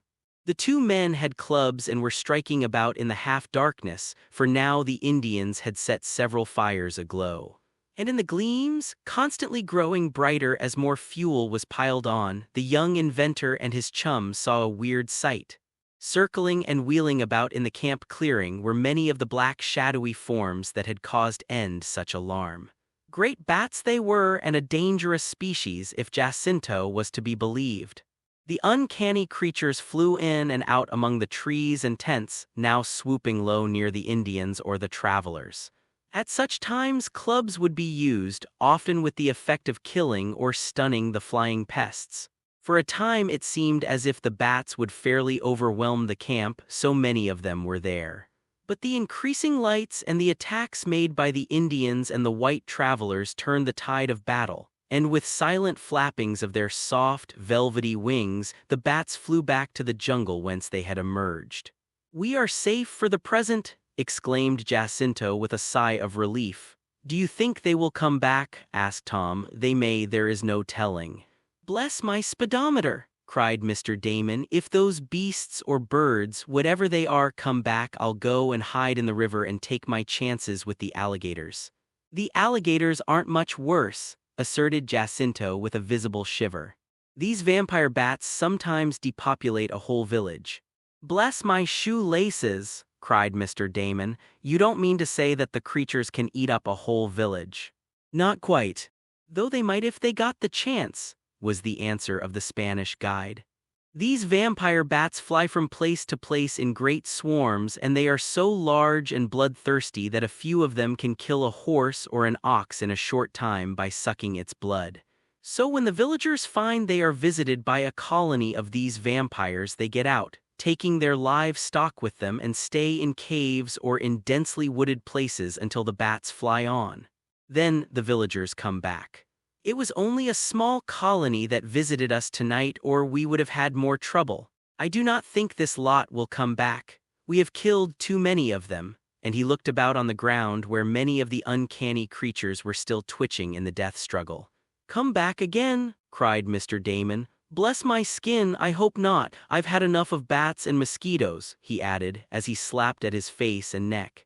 Indeed, the party of whites were set upon by the night insects to such an extent that it was necessary to hurry back to the protection of the nets. Tom and End kicked outside the bat the former had killed in their tent, and then both went back to their cots. But it was some little time before they fell asleep. And they did not have much time to rest, for an early start must be made to avoid the terrible heat of the middle of the day. "Hugh," whistled End, as he and Tom arose in the gray dawn of the morning when Jacinto announced the breakfast which the Indian cook had prepared. "That was some night. If this is a sample of the wilds of Honduras, give me the tameness of Shopton." "Oh, we've gone through with worse than this," laughed Tom. "It's all in the day's work. We've only got started. I guess we're a bit soft, End, though we had hard enough work in that tunnel digging." After breakfast, while the Indians were making ready the canoes, Professor Bumper, who, in a previous visit to Central America, had become interested in the subject, made a brief examination of some of the dead bats. They were exceptionally large, some almost as big as hawks, and were of the subfamily Desmodidae, the scientist said. "This is a true blood-sucking bat," went on the professor. "This," and he pointed to the nose leaves, "is the sucking apparatus. The bat makes an opening in the skin with its sharp teeth and proceeds to extract the blood. I can well believe 2 or 3 of them attacking a steer or mule at once could soon weaken it so the animal would die. And a man too, asked End. Well, a man has hands with which to use weapons, but a helpless quadruped has not. Though if a sufficient number of these bats attacked a man at the same time, he would have small chance to escape alive. Their bites, too, may be poisonous for all I know. The Indians seemed glad to leave the place of the bats, as they called the campsite. Jacinto explained that the Indians believed a vampire could kill them while they slept, and they were very much afraid of the blood-sucking bats. There were many other species in the tropics, Professor Bumper explained, most of which lived on fruit or on insects they caught. The blood-sucking bats were comparatively few and the migratory sort fewer still. Well, we're on our way once more, remarked Tom as again they were in the canoes being paddled up the river. How much longer does your water trip take, Professor? I hardly know, and Professor Bumper looked to Jacinto to answer. We go 2 more days in the canoes, the guide answered, and then we shall find the mules waiting for us at a place called Hideo. From then on we travel by land until you get to the place where you are going. I suppose you know where it is, he added, nodding toward the professor. I am leaving that part to you. Oh, I have a map showing where I want to begin some excavations, was the answer. We must first go to Copan and see what arrangements we can make for laborers. After that, well, we shall trust to luck for what we shall find. There are said to be many curious things, went on Jacinto, speaking as though he had no interest. You have mentioned buried cities. Have you thought what may be in them? Great heathen temples, idols, perhaps?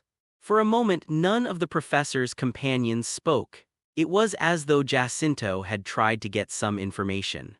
Finally the scientist said, "Oh yes, we may find an idol. I understand the ancient people who were here long before the Spaniards came worshipped idols, but we shall take whatever antiquities we find."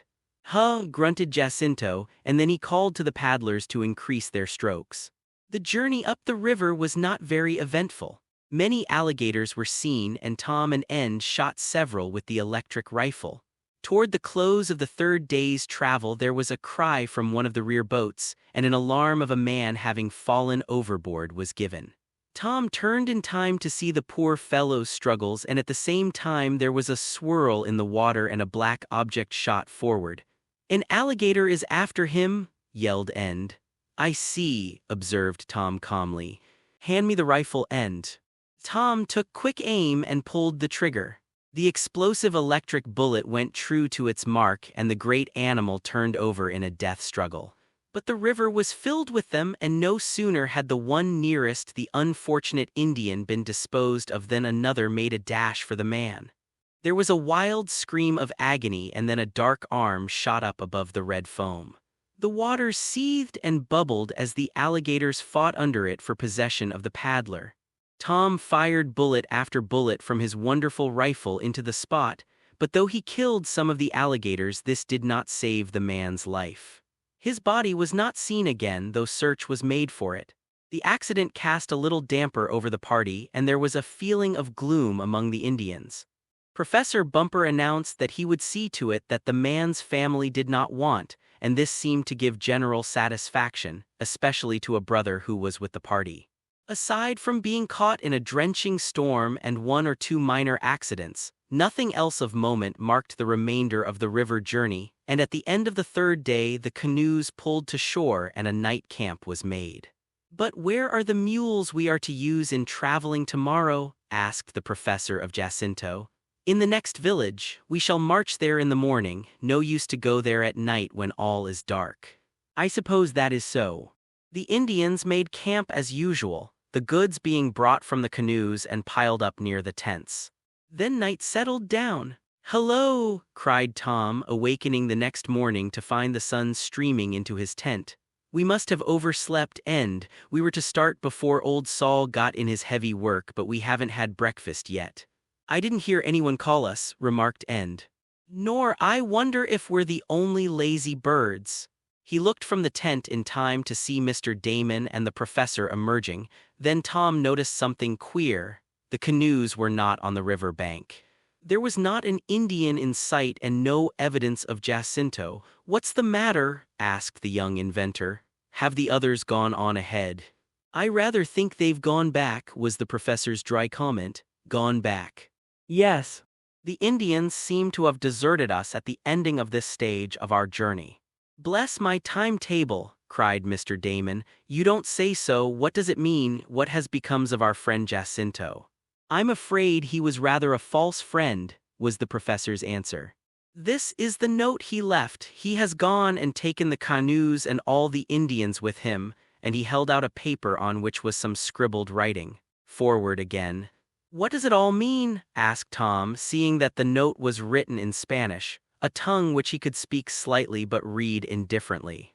"This is some of Beecher's work," was Professor Bumper's grim comment. "It seems that Jacinto was in his pay." "In his pay?" cried Mr. Damon. "Do you mean that Beecher deliberately hired Jacinto to betray us?" "Well, no. Not that exactly. Here, I'll translate this note for you," and the professor proceeded to read. "Senors, I greatly regret the step I have to take, but I am a gentleman, and having given my word, I must keep it. No harm shall come to you, I swear it on my honor." "Queer idea of honor he has," commented Tom, grimly.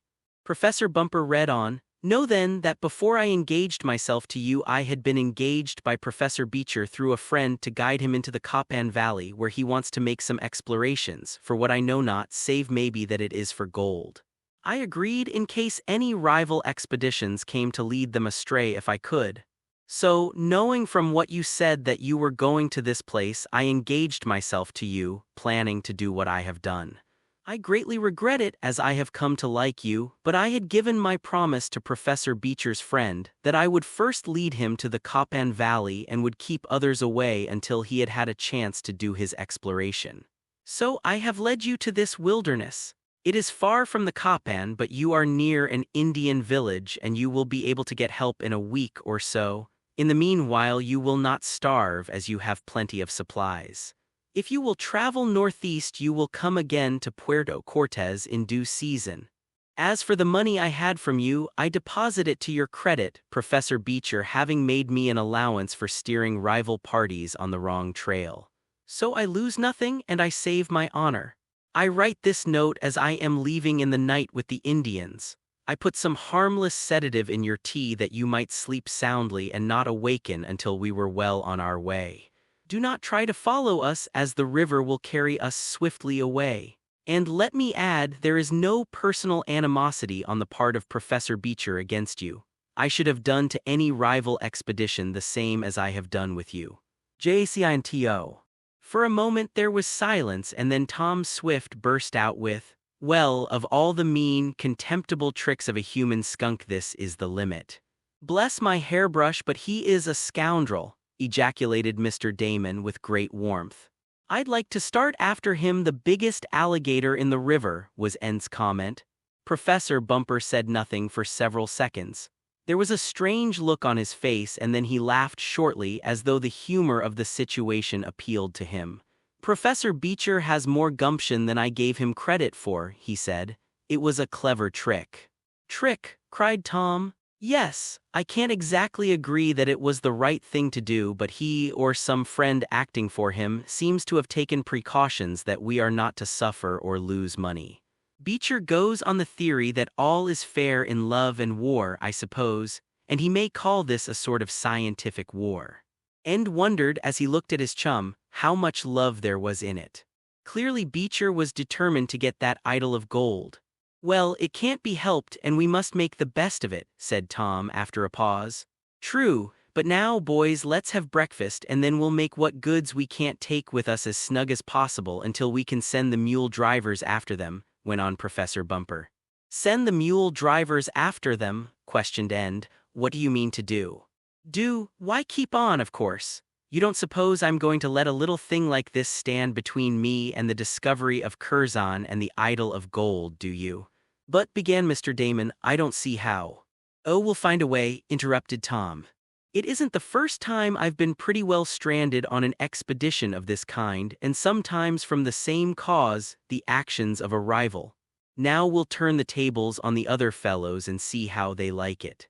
The professor's right, let's have breakfast. Jacinto seems to have told the truth, nothing of ours is missing. Tom and End got the meal, and then a consultation was held as to what was best to be done. We can't go on any further by water, that's sure, said Tom. In the first place, the river is too shallow, and secondly, we have no canoes, so the only thing is to go on foot through the jungle. But how can we carry all this stuff? Asked End. We needn't carry it, cried Professor Bumper. We'll leave it here where it will be safe enough and tramp on to the nearest Indian village. There will hire bearers to take our stuff on until we can get mules. I'm not going to turn back. Good, cried Mr. Damon. Bless my rubber boots, but that's what I say, keep on. Oh no, we'll never turn back, agreed Tom. But how can we manage it? Asked End. We've just got to. And when you have to do a thing, it's a whole lot easier to do than if you just feel as though you ought to. So lively is the word, cried Tom in answer. We'll pack up what we can carry and leave the rest, added the scientist. Being an experienced traveler, Professor Bumper had arranged his baggage so that it could be carried by porters if necessary. Everything could be put into small packages, including the tents and food supply. There are 4 of us, remarked Tom, and if we cannot pack enough along with us to enable us to get to the nearest village, we had better go back to civilization. I'm not afraid to try. Nor I, cried Mr. Damon. The baggage, stores, and supplies that were to be left behind were made as snug as possible, and so piled up that wild beasts could do the least harm. Then a pack was made up for each one to carry. They would take weapons, of course, Tom Swift's electric rifle being the one he chose for himself. They expected to be able to shoot game on their way, and this would provide them food in addition to the concentrated supply they carried.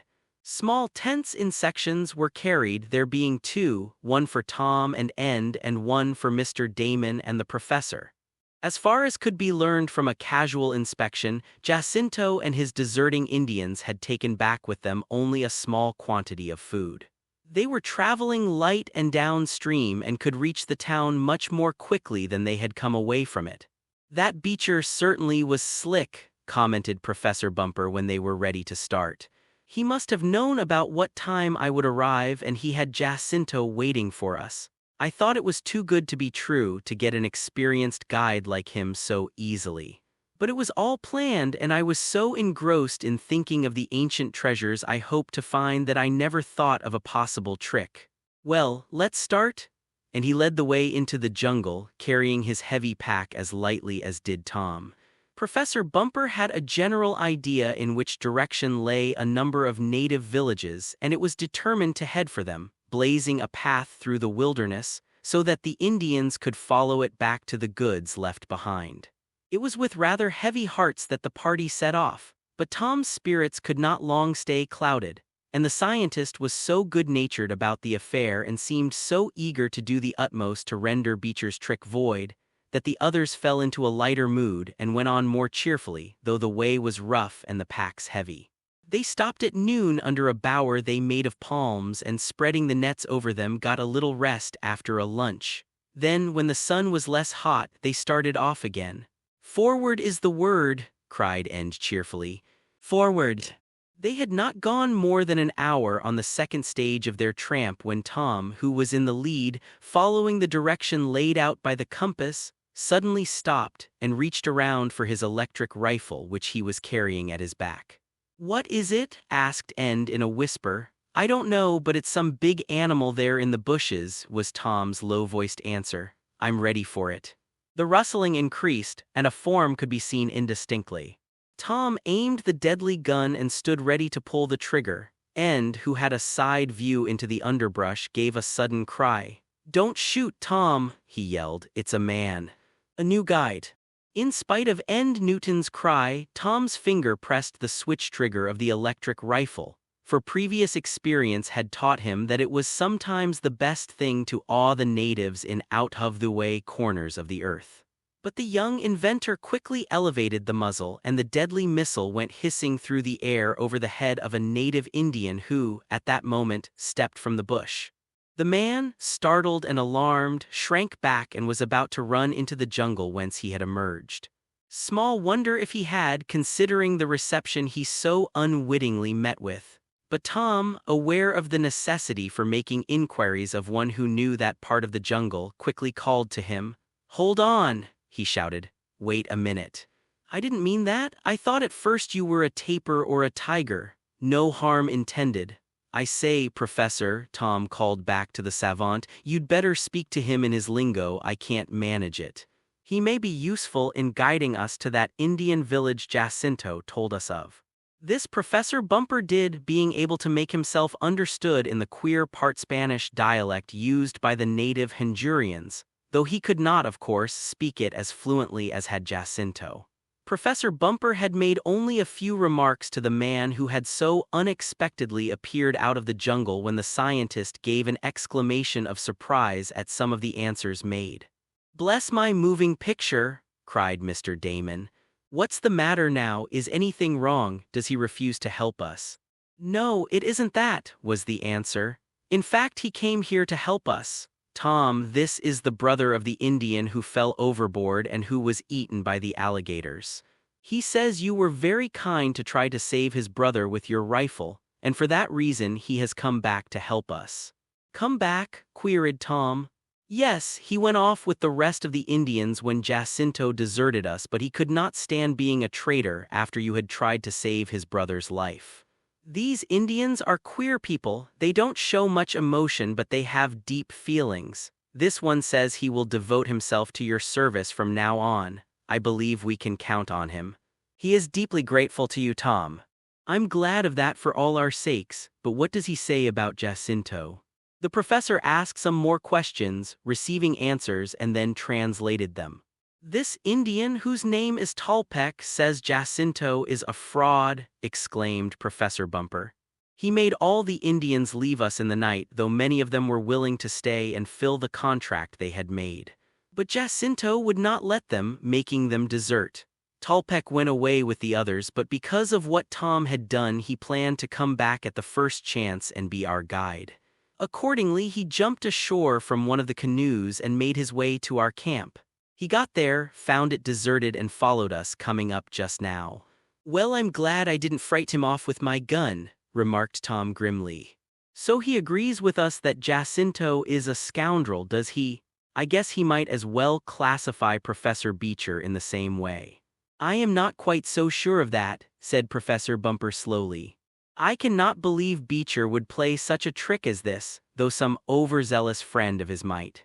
"Oh, of course Beecher did it," cried Tom. "He heard we were coming here, figured out that we'd start ahead of him, and he wanted to sidetrack us." "Well, he did it all right," and Tom's voice was bitter. "He has only sidetracked us for a while," announced Professor Bumper in cheerful tones. "What do you mean?" asked Mr. Damon. "I mean that this Indian comes just in the nick of time. He is well acquainted with this part of the jungle, having lived here all his life, and he offers to guide us to a place where we can get mules to transport ourselves and our baggage to Copan." "Fine," cried End. "When can we start?" Once more the professor and the native conversed in the strange tongue, and then Professor Bumper announced, "He says it will be better for us to go back where we left our things and camp there. He will stay with us tonight and in the morning go on to the nearest Indian town and come back with porters and helpers." "I think that is good advice to follow," put in Tom, "for we do need our goods. And if we reached the settlement ourselves, we would have to send back for our things, with the uncertainty of getting them all." So it was agreed that they would make a forced march back through the jungle to where they had been deserted by Jacinto. There they would make camp for the night and until such time as Tolpec could return with a force of porters. It was not easy, that backward tramp through the jungle, especially as night had fallen. But the new Indian guide could see like a cat, and led the party along paths they never could have found by themselves. The use of their pocket electric lights was a great help, and possibly served to ward off the attacks of jungle beasts, for as they tramped along they could hear stealthy sounds in the underbush on either side of the path, as though tigers were stalking them. For there was in the woods an animal of the leopard family, called tiger or tigre by the natives, that was exceedingly fierce and dangerous. but watchfulness prevented any accident, and eventually the party reached the place where they had left their goods. Nothing had been disturbed, and finally a fire was made, the tents set up, and a light meal with hot tea served. "We'll get ahead of Beecher yet," said Tom. "You seem as anxious as Professor Bumper," observed Mr. Damon. "I guess I am," admitted Tom. "I want to see that idol of gold in the possession of our party." The night passed without incident, and then, telling his new friends that he would return as soon as possible with help, Tolpec, taking a small supply of food with him, set out through the jungle again. As the green vines and creepers closed after him and the explorers were left alone with their possessions piled around them, End remarked, "After all, I wonder if it was wise to let him go." "Why not?" asked Tom. "Well, maybe he only wanted to get us back here and then he'll desert too. Maybe that's what he's done now, making us lose 2 or 3 days by inducing us to return, waiting for what will never happen, his return with other natives." A silence followed End's intimation. "In the coils." "And do you really think Tolpec is going to desert us?" asked Tom. "Well, I don't know," was the slowly given reply. "It's a possibility, isn't it?" "Yes, it is," broke in Professor Bumper. "But what if it is? We might as well trust him, and if he proves true, as I believe he will, we'll be so much better off. If he proves a traitor, we'll only have lost a few days, for if he doesn't come back, we can go on again in the way we started." "But that's just it," complained Tom. "We don't want to lose any time with that Beecher chap on our trail." "I am not so very much concerned about him," remarked Professor Bumper dryly. "Why not?" snapped out Mr. Damon. "Well, because I think he'll have just about as hard work locating the hidden city and finding the idol of gold as we'll have. In other words, it will be an even thing unless he gets too far ahead of us or keeps us back, and I don't believe he can do that now. So I thought it best to take a chance with this Indian. He would hardly have taken the trouble to come all the way back and run the risks he did just to delay us a few days. However, we'll soon know. Meanwhile, we'll take it easy and wait for the return of Tolpec and his friends." Though none of them liked to admit it, Ent's words had caused his 3 friends some anxiety, and though they busied themselves about the camp, there was an air of waiting impatiently for something to occur. And waiting is about the hardest work there is. But there was nothing for it but to wait, and it might be at least a week, Professor Bumper said, before the Indian could return with a party of porters and mules to move their baggage.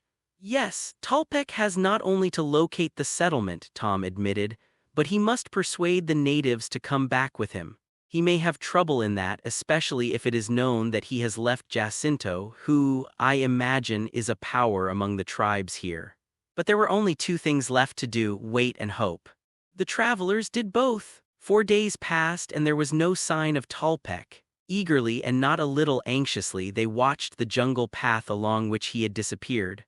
"Oh, come on!" exclaimed Tom one morning when the day seemed a bit cooler than its predecessor. "Let's go for a hunt or something. I'm tired of sitting around camp."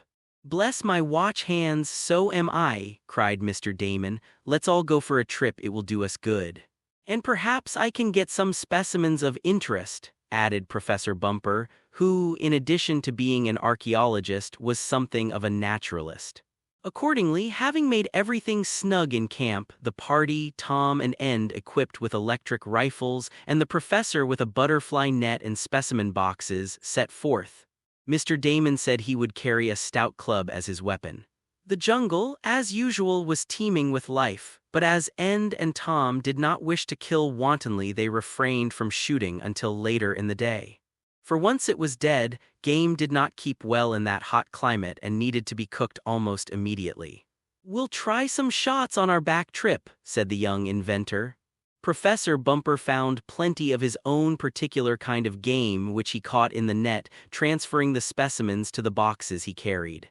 There were beautiful butterflies, moths, and strange bugs, in the securing of which the scientist evinced great delight, though when one beetle nipped him firmly and painfully on his thumb, his involuntary cry of pain was as real as that of any other person. "But I didn't let him get away," he said in triumph when he had dropped the clawing insect into the cyanide bottle where death came painlessly. "It is well worth a sore thumb." They wandered on through the jungle, taking care not to get too far from their camp, for they did not want to lose their way, nor did they want to be absent too long in case Tallpeck and his native friends should return. "Well, it's about time we shot something, I think," remarked End when they had been out about 2 hours. "Let's try for some of these wild turkeys. They ought to go well roasted even if it isn't Thanksgiving." "I'm with you," agreed Tom. "Let's see who has the best luck.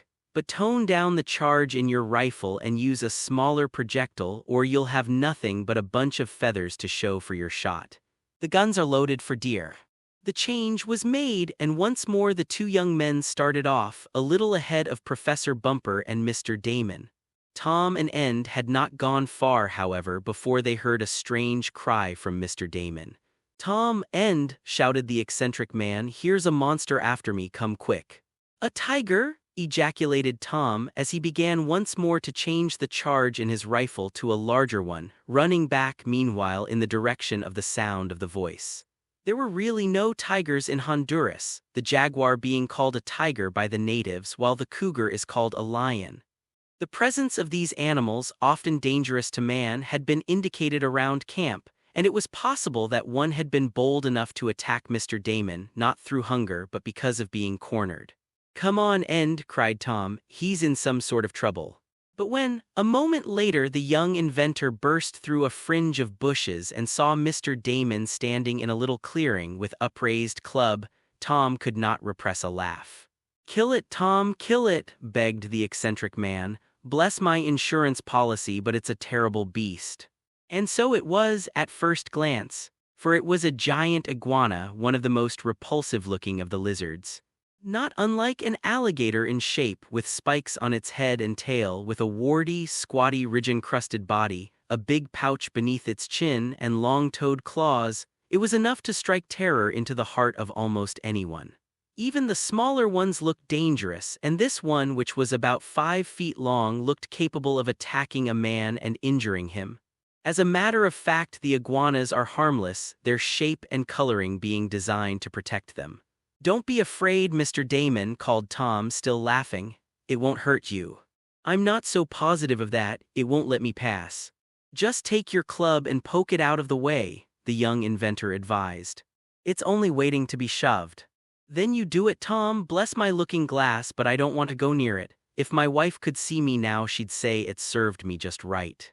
Mr. Damon was not a coward, but the giant iguana was not pleasant to look at.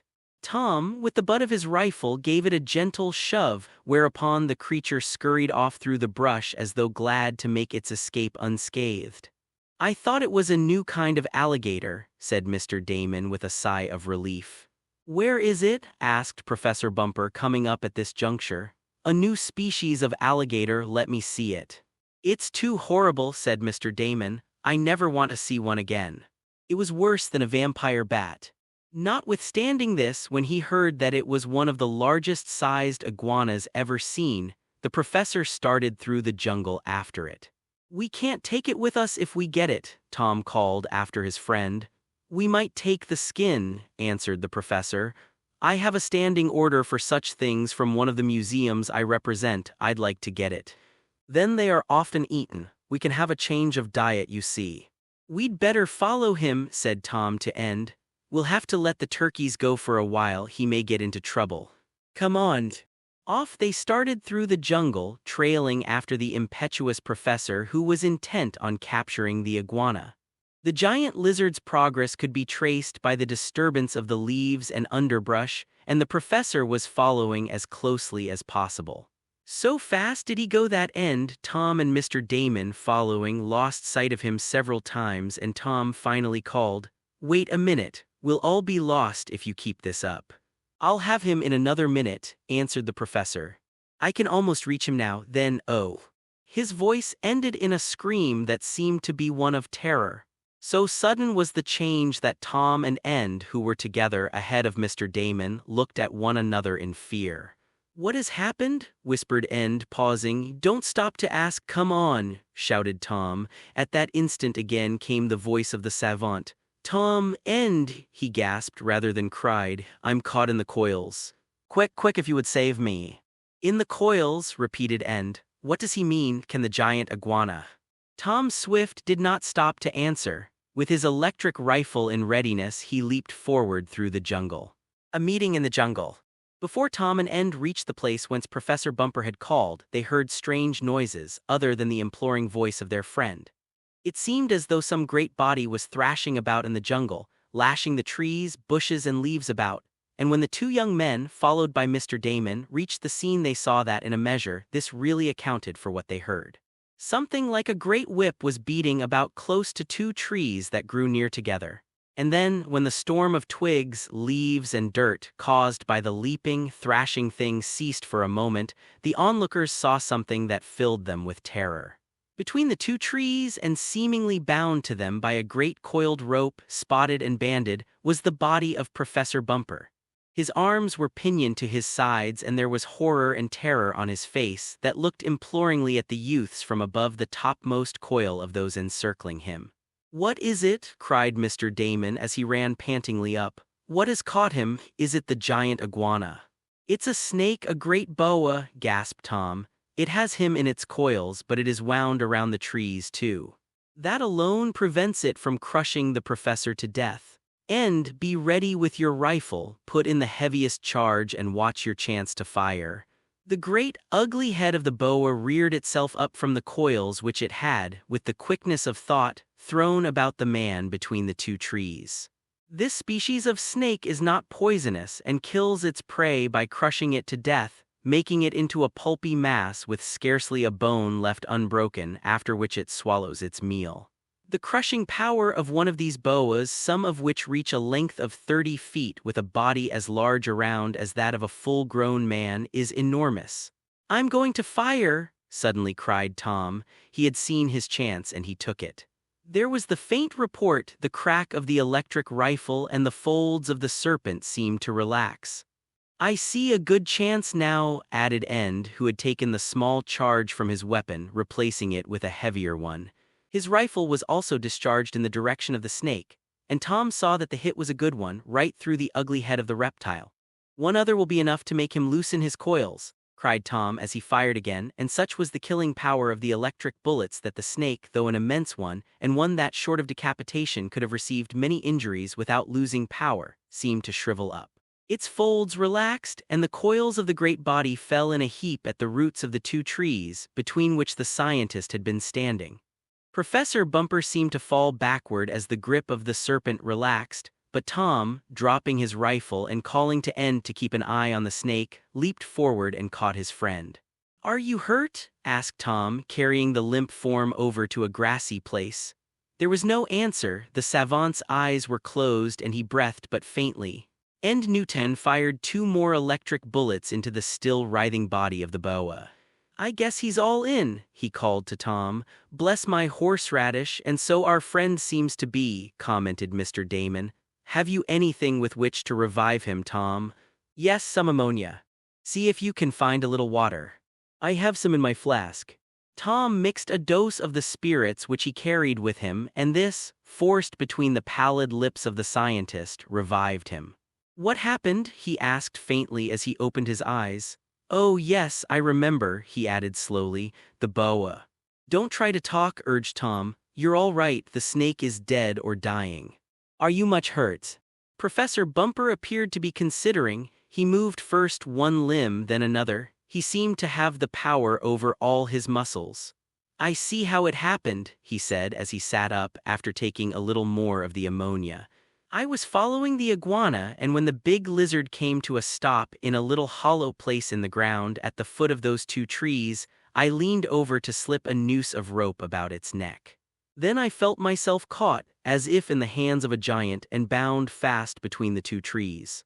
It was the big boa that whipped itself around you as you leaned over," explained Tom, as End came up to announce that the snake was no longer dangerous. "But when it coiled around you, it also coiled around the two trees, you, fortunately, slipping between them. Had it not been that their trunks took off some of the pressure of the coils, you wouldn't have lasted a minute." "Well, I was pretty badly squeezed as it was," remarked the professor.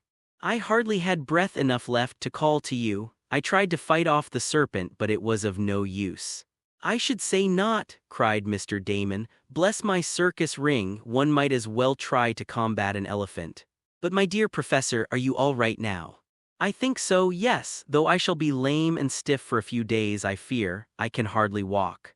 Professor Bumper was indeed unable to go about much for a few days after his encounter with the great serpent.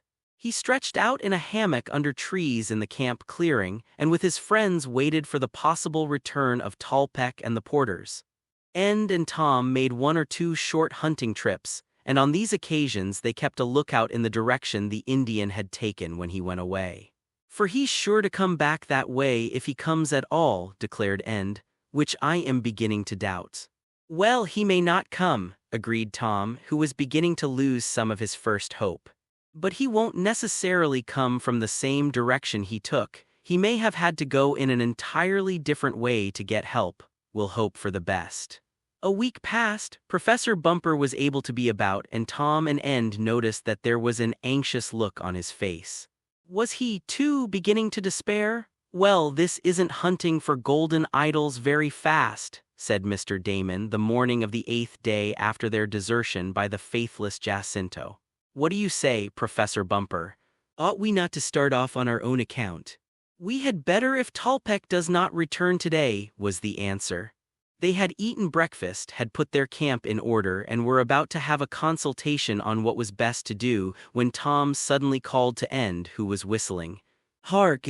Through the jungle came a faint sound of singing, not a harmonious air but the somewhat barbaric chant of the natives. "It is Tallpeck coming back," cried Mr. Damon. "Hooray, now our troubles are over, bless my meal ticket. Now we can start." "It may be Jacinto," suggested End. "Nonsense, you old cold-water pitcher," cried Tom. "It's Tallpeck, I can see him, he's a good scout all right." And then, walking at the head of a band of Indians who were weirdly chanting while behind them came a train of mules, was Tallpeck, a cheerful grin covering his honest, if homely, dark face.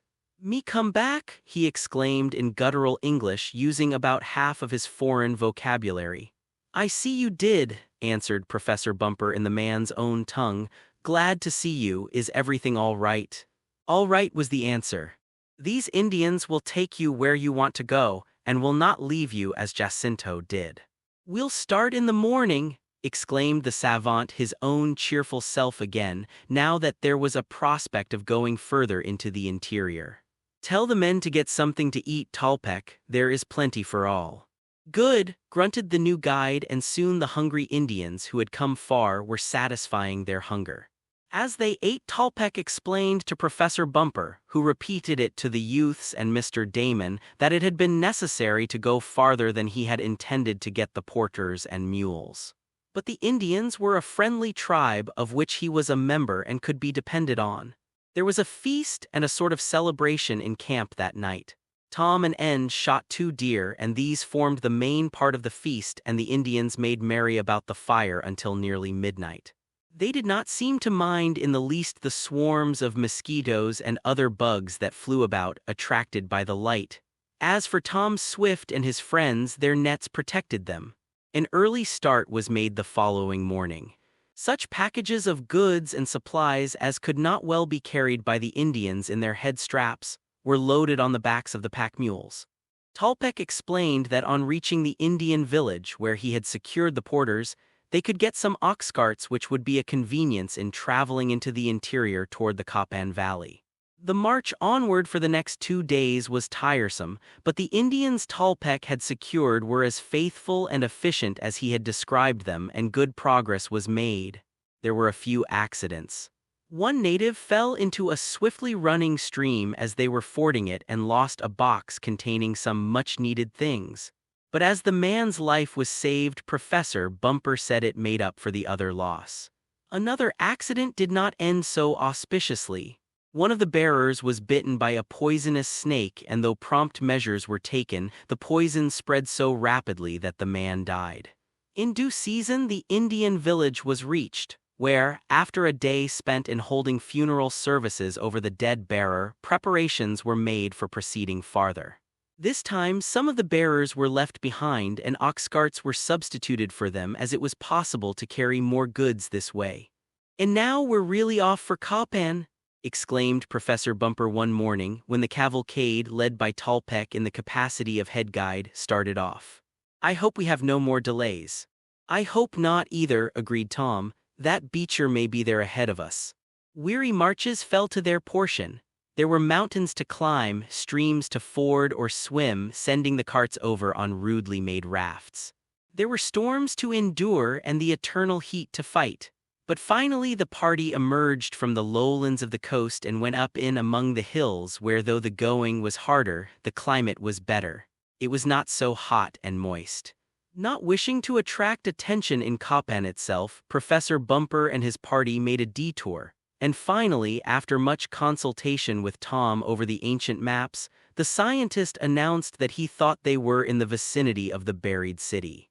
"We will begin test excavations in the morning," he said. The party was in camp and preparations were made for spending the night in the forest, when from among the trees there floated to the ears of our friends a queer Indian chant. "Someone is coming," said Tom to End.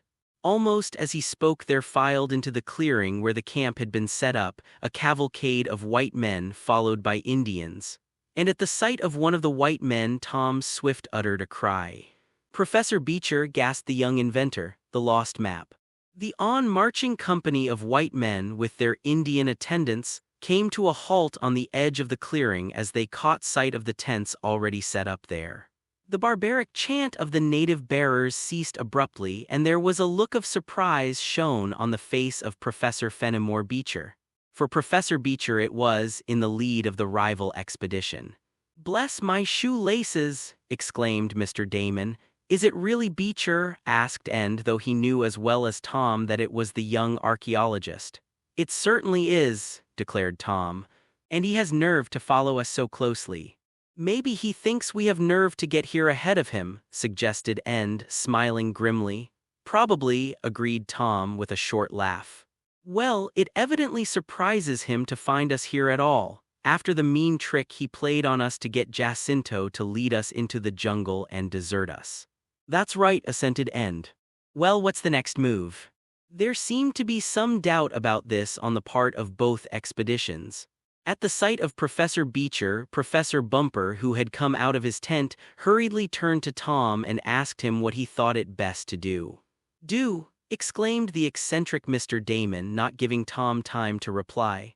"Why, stand your ground, of course, bless my house and lot, but we're here first. For the matter of that, I suppose the jungle is free and we can no more object to his coming here than he can to our coming.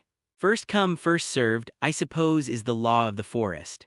Meanwhile, the surprise occasioned by the unexpected meeting of their rivals seemed to have spread something like consternation among the white members of the Beecher party. As for the natives, they evidently did not care one way or the other. There was a hasty consultation among the professors accompanying Mr. Beecher, and then the latter himself advanced toward the tents of Tom and his friends and asked, "How long have you been here?" "I don't see that we are called upon to answer that question," replied Professor Bumper stiffly. "Perhaps not, and yet—" "There is no perhaps about it," said Professor Bumper quickly. "I know what your object is, as I presume you do mine. And after what I may term your disgraceful and unsportsmanlike conduct toward me and my friends, I prefer not to have anything further to do with you. We must meet as strangers hereafter." "Very well," and Professor Beecher's voice was as cold and uncompromising as was his rival's. "Let it be as your wish, but I must say I don't know what you mean by unsportsmanlike conduct." "An explanation would be wasted on you," said Professor Bumper stiffly. "But in order that you may know I fully understand what you did, I will say that your efforts to thwart us through your tool Jacinto came to nothing. We are here ahead of you." "Jacinto?" cried Professor Beecher in real or simulated surprise. "Why, he was not my tool, as you term it." "Your denial is useless in the light of his confession," asserted Professor Bumper. "Confession?" "Now look here," exclaimed the older professor, "I do not propose to lower myself by quarreling with you. I know certainly what you and your party tried to do to prevent us from getting here, but we got out of the trap you set for us and we are on the ground first. I recognize your right to make explorations as well as ourselves, And I presume you have not fallen so low that you will not recognize the unwritten law in a case of this kind, the law which says the right of discovery belongs to the one who first makes it. I shall certainly abide by such conduct as is usual under the circumstances, said Professor Beecher more stiffly than before. At the same time I must deny having set a trap, and as for Jacinto, it will be useless to discuss it further, broke in Professor Bumper. Then no more need be said, retorted the younger man. I shall give orders to my friends as well as to the natives to keep away from your camp, and I shall expect you to do the same regarding mine. I should have suggested the same thing myself, came from Tom's friend, and the two rival scientists fairly glared at one another, the others of both parties looking on with interest. Professor Bumper turned and walked defiantly back to his tent. Professor Beecher did the same thing. Then, after a short consultation among the white members of the latter's organization, their tents were set up in another clearing, removed and separated by a screen of trees and bushes from those of Tom Swift's friends. The natives of the Beecher party also withdrew a little way from those of Professor Bumper's organization, and then preparations for spending the night in the jungle went on in the rival headquarters. Well, he certainly had nerve to deny practically that he had set Jacinto up to do what he did, commented Tom. I should say so, agreed End. How do you imagine he got here nearly as soon as we did when he did not start until later? Asked Mr. Damon. He did not have the unfortunate experience of being deserted in the jungle, replied Tom. He probably had Jacinto or some of that unprincipled scoundrel's friends show him a short route to Copan and he came on from there. Well, I did hope we might have the ground to ourselves, at least for the preliminary explorations and excavations. But it is not to be. My rival is here, sighed Professor Bumper. Don't let that discourage you, exclaimed Tom. We can fight all the better now the foe is in the open and we know where he is. Yes, Tom Swift, that is true, agreed the scientist. I am not going to give up, but I shall have to change my plans a little. Perhaps you will come into the tent with me, and he nodded to Tom and End. I want to talk over certain matters with you and Mr. Damon. Please, too, assented the young inventor, and his financial secretary nodded. A little later, supper having been eaten, the camp made shipshape and the natives settled down. Tom, End, Mr. Damon and Professor Bumper assembled in the tent of the scientist, where a dry battery lamp gave sufficient illumination to show a number of maps and papers scattered over an improvised table. Now, gentlemen, said the professor, I have called you here to go over my plans more in detail than I have hitherto done now we are on the ground. You know in a general way what I hope to accomplish, but the time has come when I must be specific. Aside from being on the spot below which or below the vicinity where I believe lies the lost city of Curzon and I hope the idol of gold, a situation has arisen, an unexpected situation I may say, which calls for different action from that I had counted on. I refer to the presence of my rival, Professor Beecher. I will not dwell now on what he has done. It is better to consider what he may do. That's right, agreed End. He may get up in the night, dig up this city and skip with that golden image before we know it. Hardly, grinned Tom. No, said Professor Bumper. Excavating buried cities in the jungle of Honduras is not as simple as that. There is much work to be done, but accidents may happen, and in case one should occur to me and I be unable to prosecute the search, I want one of you to do it. For that reason, I am going to show you the maps and ancient documents and point out to you where I believe the lost city lies. Now, if you will give me your attention, I'll proceed. The professor went over in detail the story of how he had found the old documents relating to the lost city of Curzon, and of how, after much labor and research, he had located the city in the Copan Valley.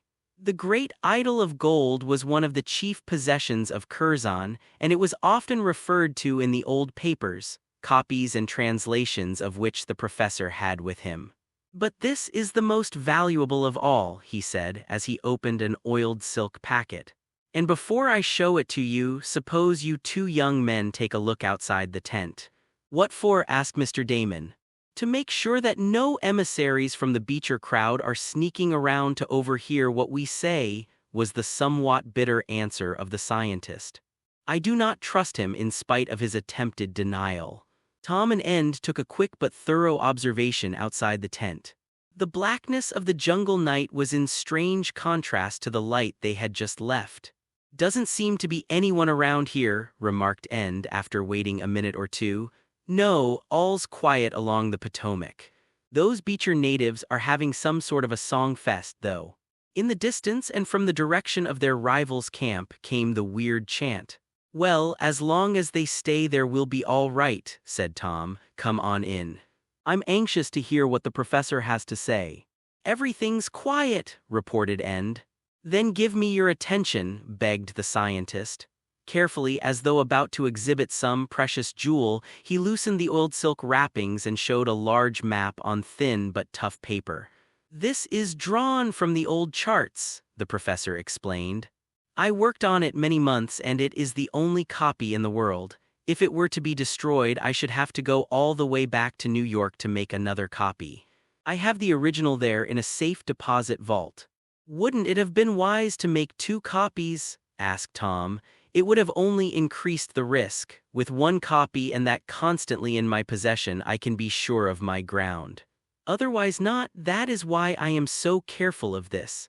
Now I will show you why I believe we are about over the ancient city of Curzon." "Over it," cried Mr. Damon. "Bless my gunpowder." "What do you mean?" And he looked down at the earthen floor of the tent as though expecting it to open and swallow him.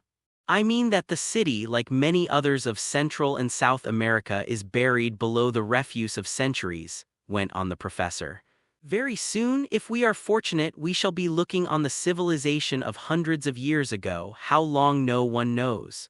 Considerable excavation has been done in Central America," went on Professor Bumper, "and certain ruins have been brought to light. Near us are those of Copan, while toward the frontier are those of Quirigua, which are even better preserved than the former. We may visit them if we have time. But I have reason to believe that in this section of Copan is a large city, the existence of which has not been made certain of by anyone save myself, and perhaps Professor Beecher. Certainly no part of it has seen the light of day for many centuries. It shall be our pleasure to uncover it if possible and secure the idol of gold."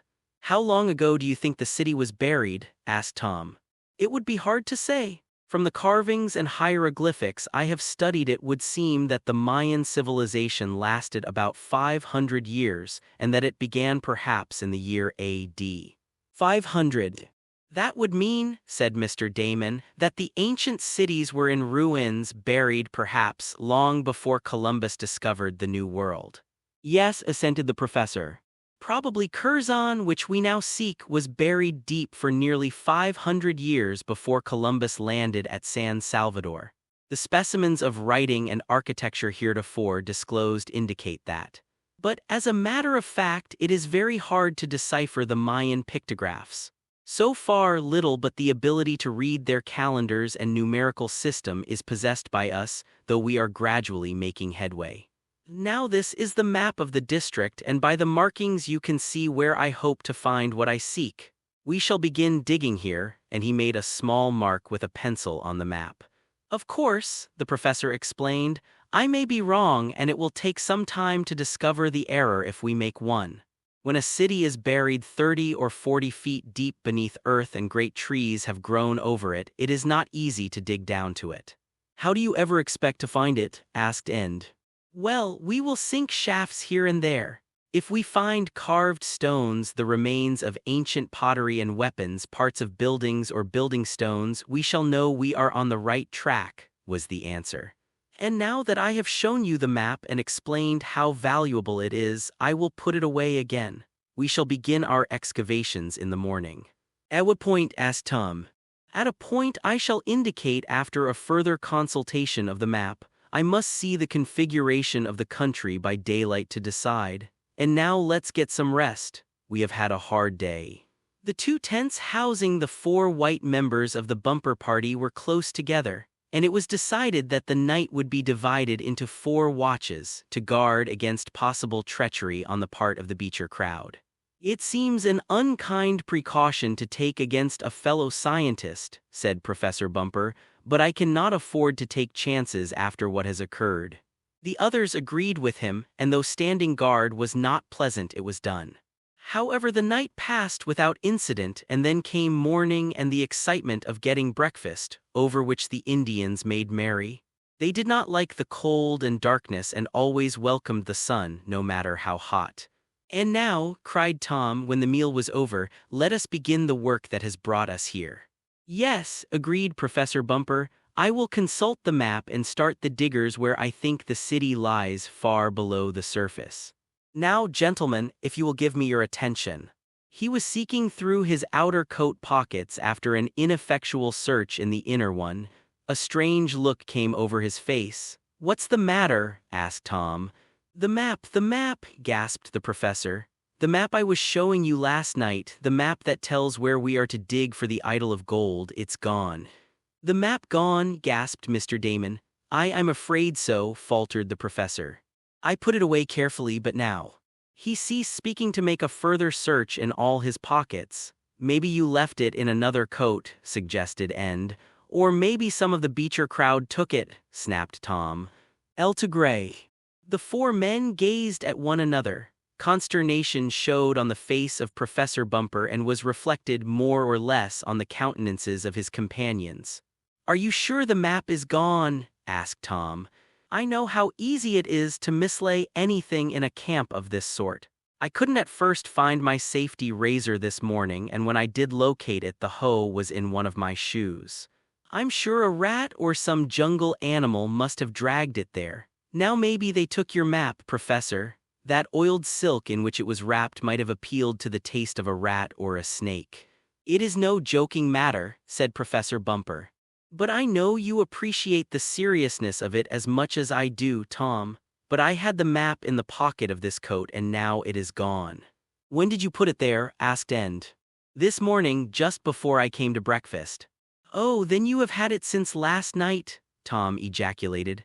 "Yes, I slept with it under my clothes that I rolled up for a pillow, and when it was my turn to stand guard I took it with me. Then I put it back again and went to sleep. When I awoke and dressed I put the packet in my pocket and ate breakfast. Now when I look for it, why, it's gone." "The map or the oiled silk package?" asked Mr. Damon, who, once having been a businessman, was sometimes a stickler for small points. "Both," answered the professor. "I opened the silk to tie it more smoothly so it would not be such a lump in my pocket, and I made sure the map was inside." "Then the whole thing has been taken, or you have lost it," suggested End. "I am not in the habit of losing valuable maps," retorted the scientist. "In the pocket of my coat I had made deep for the purpose of carrying the long map. It could not drop out." "Well, we mustn't overlook any possible chances," suggested Tom. "Come on now, we'll search every inch of the ground over which you traveled this morning, Professor." "It must be found," murmured the scientist. "Without it all our work will go for naught." They all went into the tent where the professor and Mr. Damon had slept when they were not on guard. The camp was a busy place, with the Indians finishing their morning meal and getting ready for the work of the day. For word had been given out that there would be no more long periods of travel. In consequence, efforts were being directed by the headmen of the bearers to making a more permanent camp in the wilderness.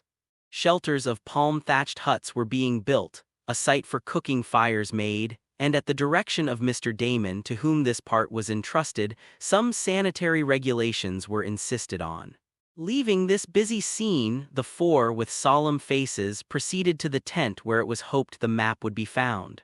But though they went through everything and traced and retraced every place the professor could remember having traversed about the canvas shelter, no signs of the important document could be found. "I don't believe I dropped it out of my pocket," said the scientist for perhaps the 20th time. "Then it was taken," declared Tom. "That's what I say," chimed in End. "And by some of Beecher's party." "Easy, my boy," cautioned Mr. Damon. "We don't want to make accusations we can't prove." "That is true," agreed Professor Bumper. "But though I am sorry to say it of a fellow archaeologist, I cannot help thinking Beecher had something to do with the taking of my map."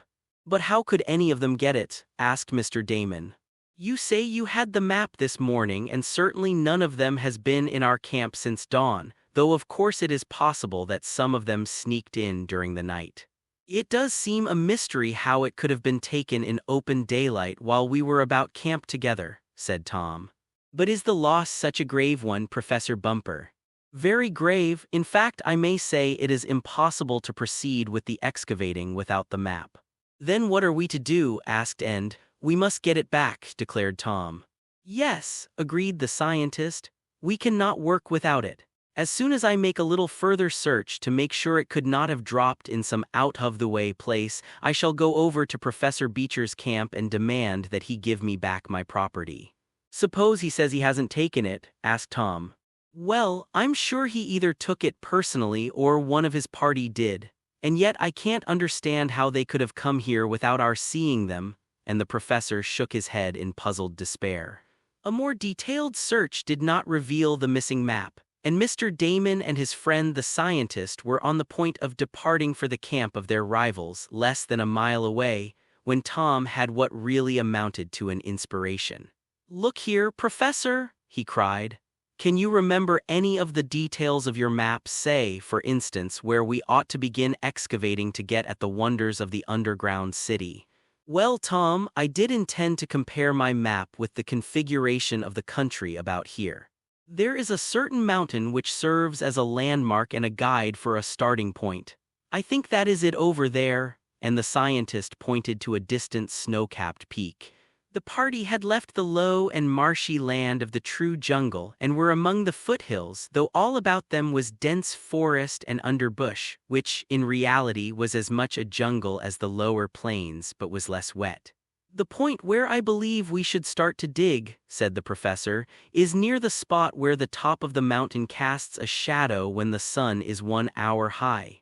At least that is the direction given in the old manuscripts. So though we can do little without the map, we might make a start by digging there. No, not there, exclaimed Tom. Why not? Because we don't want to let Beecher's crowd know that we are on the track of the idol of gold. But they know anyhow, for they have the map, commented End, puzzled by his chum's words. Maybe not, said Tom slowly. I think this is a time for a big bluff. It may work and it may not. Beecher's crowd either has the map or they have not. If they have it, they will lose no time in trying to find the right place to start digging, and then they'll begin excavating. Very good. If they do that, we have a right to dig near the same place. But if they have not the map, which is possible, and if we start to dig where the professor's memory tells him is the right spot, we'll only give them the tip and they'll dig there also. I'm sure they have the map, the professor said. But I believe your plan is a good one, Tom. Just what do you propose doing? Asked End. Fooling 'em, exclaimed Tom quickly. We'll dig in some place remote from the spot where the mountain casts its shadow. They will think, if they haven't the map, that we are proceeding by it, and they'll dig too. When they find nothing, as will also happen to us, they may go away. If, on the other hand, they have the map and see us digging at a spot not indicated on it, they will be puzzled, knowing we must have some idea of where the buried city lies. They will think the map is at fault, perhaps, and not make use of it. Then we can get it back. Bless my hatband, cried Mr. Damon. I believe you're right, Tom. We'll dig in the wrong place to fool 'em. And this was done. Search for the precious map was given up for the time being, and the professor and his friends set the natives to work digging shafts in the ground, as though sinking them down to the level of the buried city. But though this false work was prosecuted with vigor for several days, there was a feeling of despair among the Bumper party over the loss of the map. If we could only get it back, exclaimed the professor again and again. Meanwhile, the Beecher party seemed inactive. True, some members of it did come over to look on from a respectful distance at what the diggers were doing. Some of the rival helpers, under the direction of the head of the expedition, also began sinking shafts. But they were not in the locality remembered by Professor Bumper as being correct. I can't imagine what they're up to, he said. If they have my map, they would act differently, I should think. Whatever they're up to, answered Tom, the time has come when we can dig at the place where we can hope for results. And the following day shafts were started in the shadow of the mountain. Until some evidence should have been obtained by digging as to the location beneath the surface of a buried city, there was nothing for the travelers to do but wait. Turns were taken in directing the efforts of the diggers, and an occasional inspection was made of the shafts. "What do you expect to find first?" asked Tom of Professor Bumper one day when the latter was at the top of a shaft waiting for a bucket load of dirt to be hoisted up. "Potsherds and artifacts," was the answer. "What sort of bugs are they?" asked End with a laugh. He and Tom were about to go hunting with their electric rifles. "Artifacts are things made by the Indians or whatever members of the race who built the ancient cities were called, such as household articles, vases, ornaments, tools, and so on. Anything made by artificial means is called an artifact." "And potsherds are things with those Chinese laundry ticket scratches on them," added Tom. "Exactly," said the professor, laughing. "Though some of the strange-appearing inscriptions give much valuable information. As soon as we find some of them, say a broken bit of pottery with hieroglyphics on, I will know I am on the right track." And while the scientist and Mr. Damon kept watch at the top of the shaft, Tom and End went out into the jungle to hunt.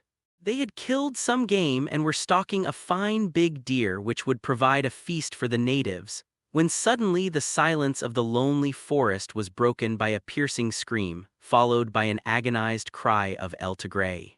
El Tigre! Poisoned arrows!"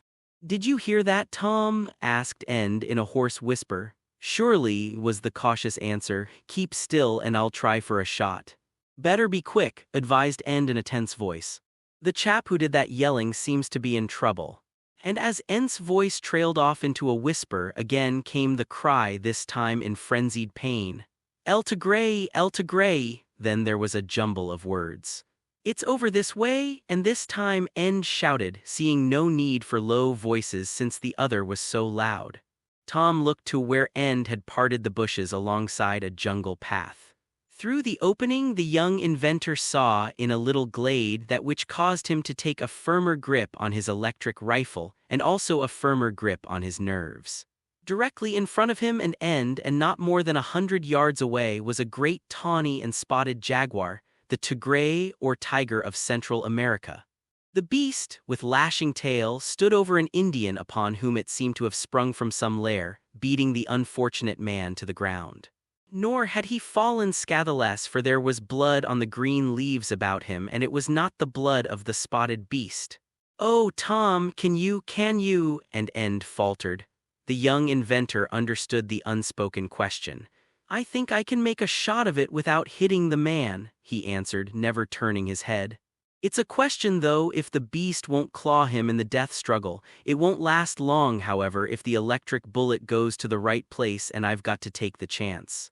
Cautiously Tom brought his weapon to bear. Quiet as End and he had been after the discovery, the jaguar seemed to feel that something was wrong. Intent on his prey, for a time he had stood over it, gloating. Now the brute glanced uneasily from side to side, its tail nervously twitching, and it seemed trying to gain, by a sniffing of the air, some information as to the direction in which danger lay, for Tom and End had stooped low, concealing themselves by a screen of leaves. The Indian, after his first frenzied outburst of fear, now lay quiet as though fearing to move, moaning in pain. Suddenly the jaguar, attracted either by some slight movement on the part of End or Tom, or perhaps by having winded them, turned his head quickly and gazed with cruel eyes straight at the spot where the two young men stood behind the bushes. "He's seen us," whispered End. "Yes," assented Tom, "and it's a perfect shot, hope I don't miss." It was not like Tom Swift to miss, nor did he on this occasion. There was a slight report from the electric rifle, a report not unlike the crackle of the wireless, and the powerful projectile sped true to its mark. Straight through the throat and chest under the uplifted jaw of the jaguar it went, through heart and lungs.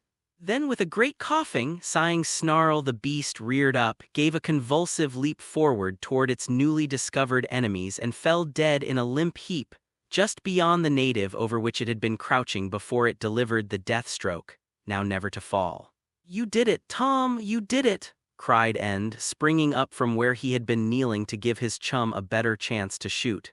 "You did it and saved the man's life," and End would have rushed out toward the still twitching body.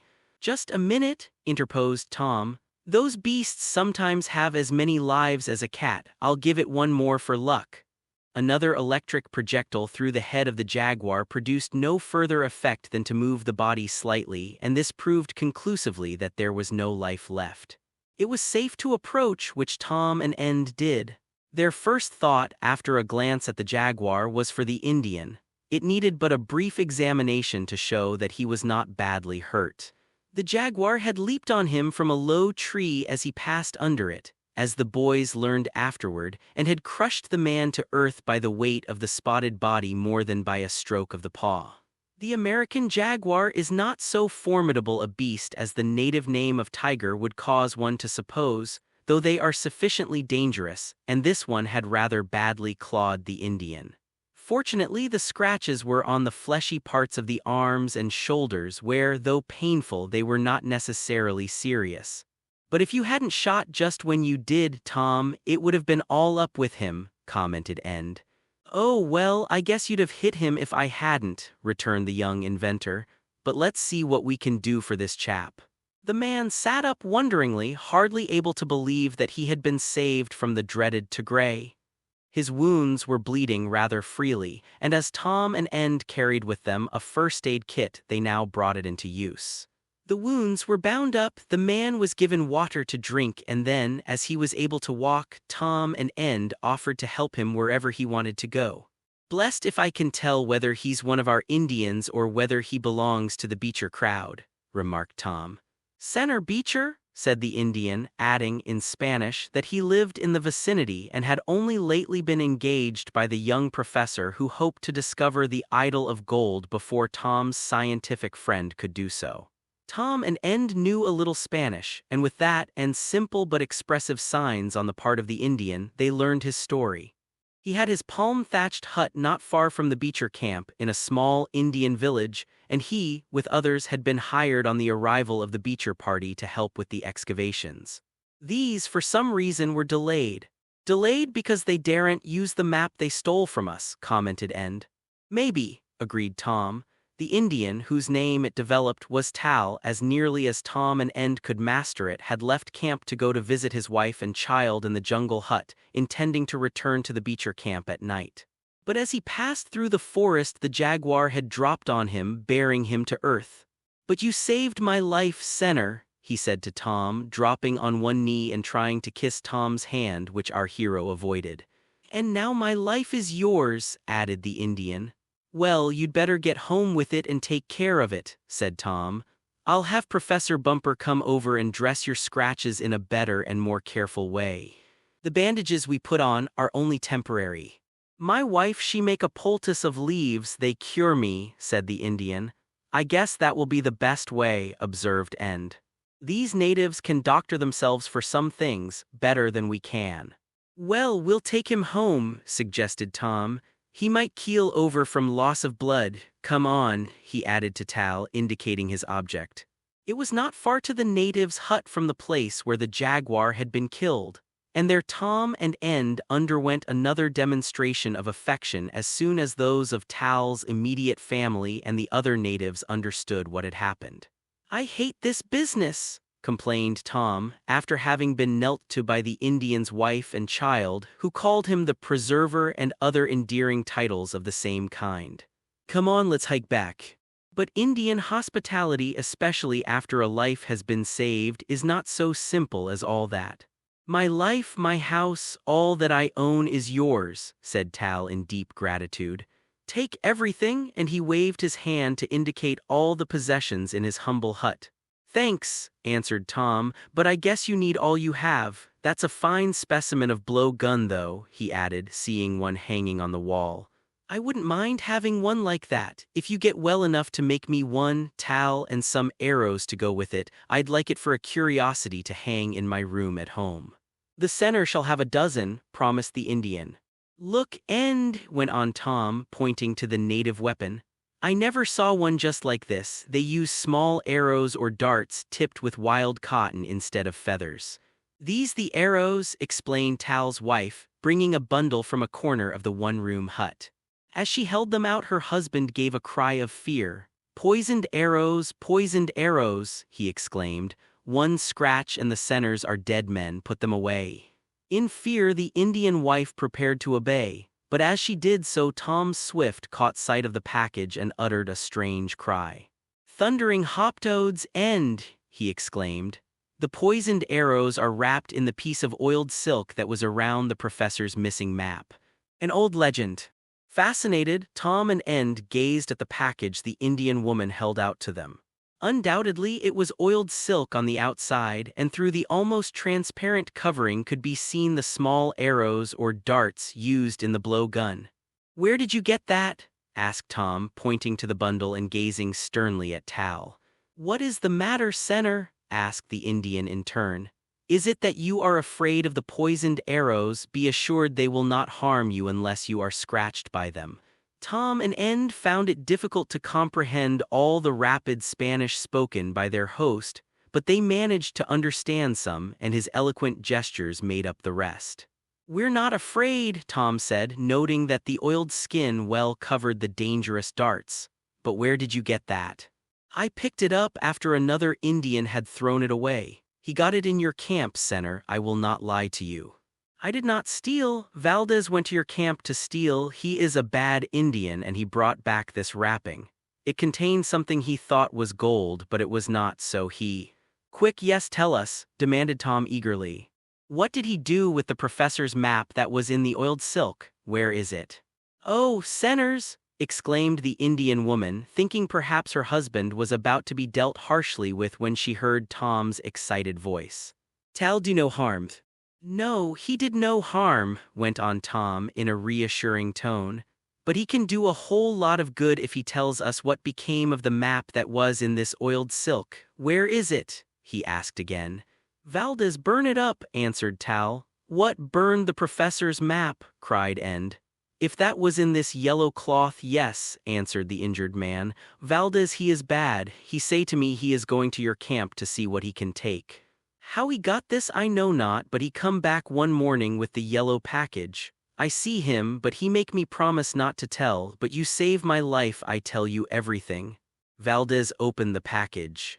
"But it is not gold, though he thinks so because it is yellow, and the man with no hair on his head keep it in his pocket clothes so close."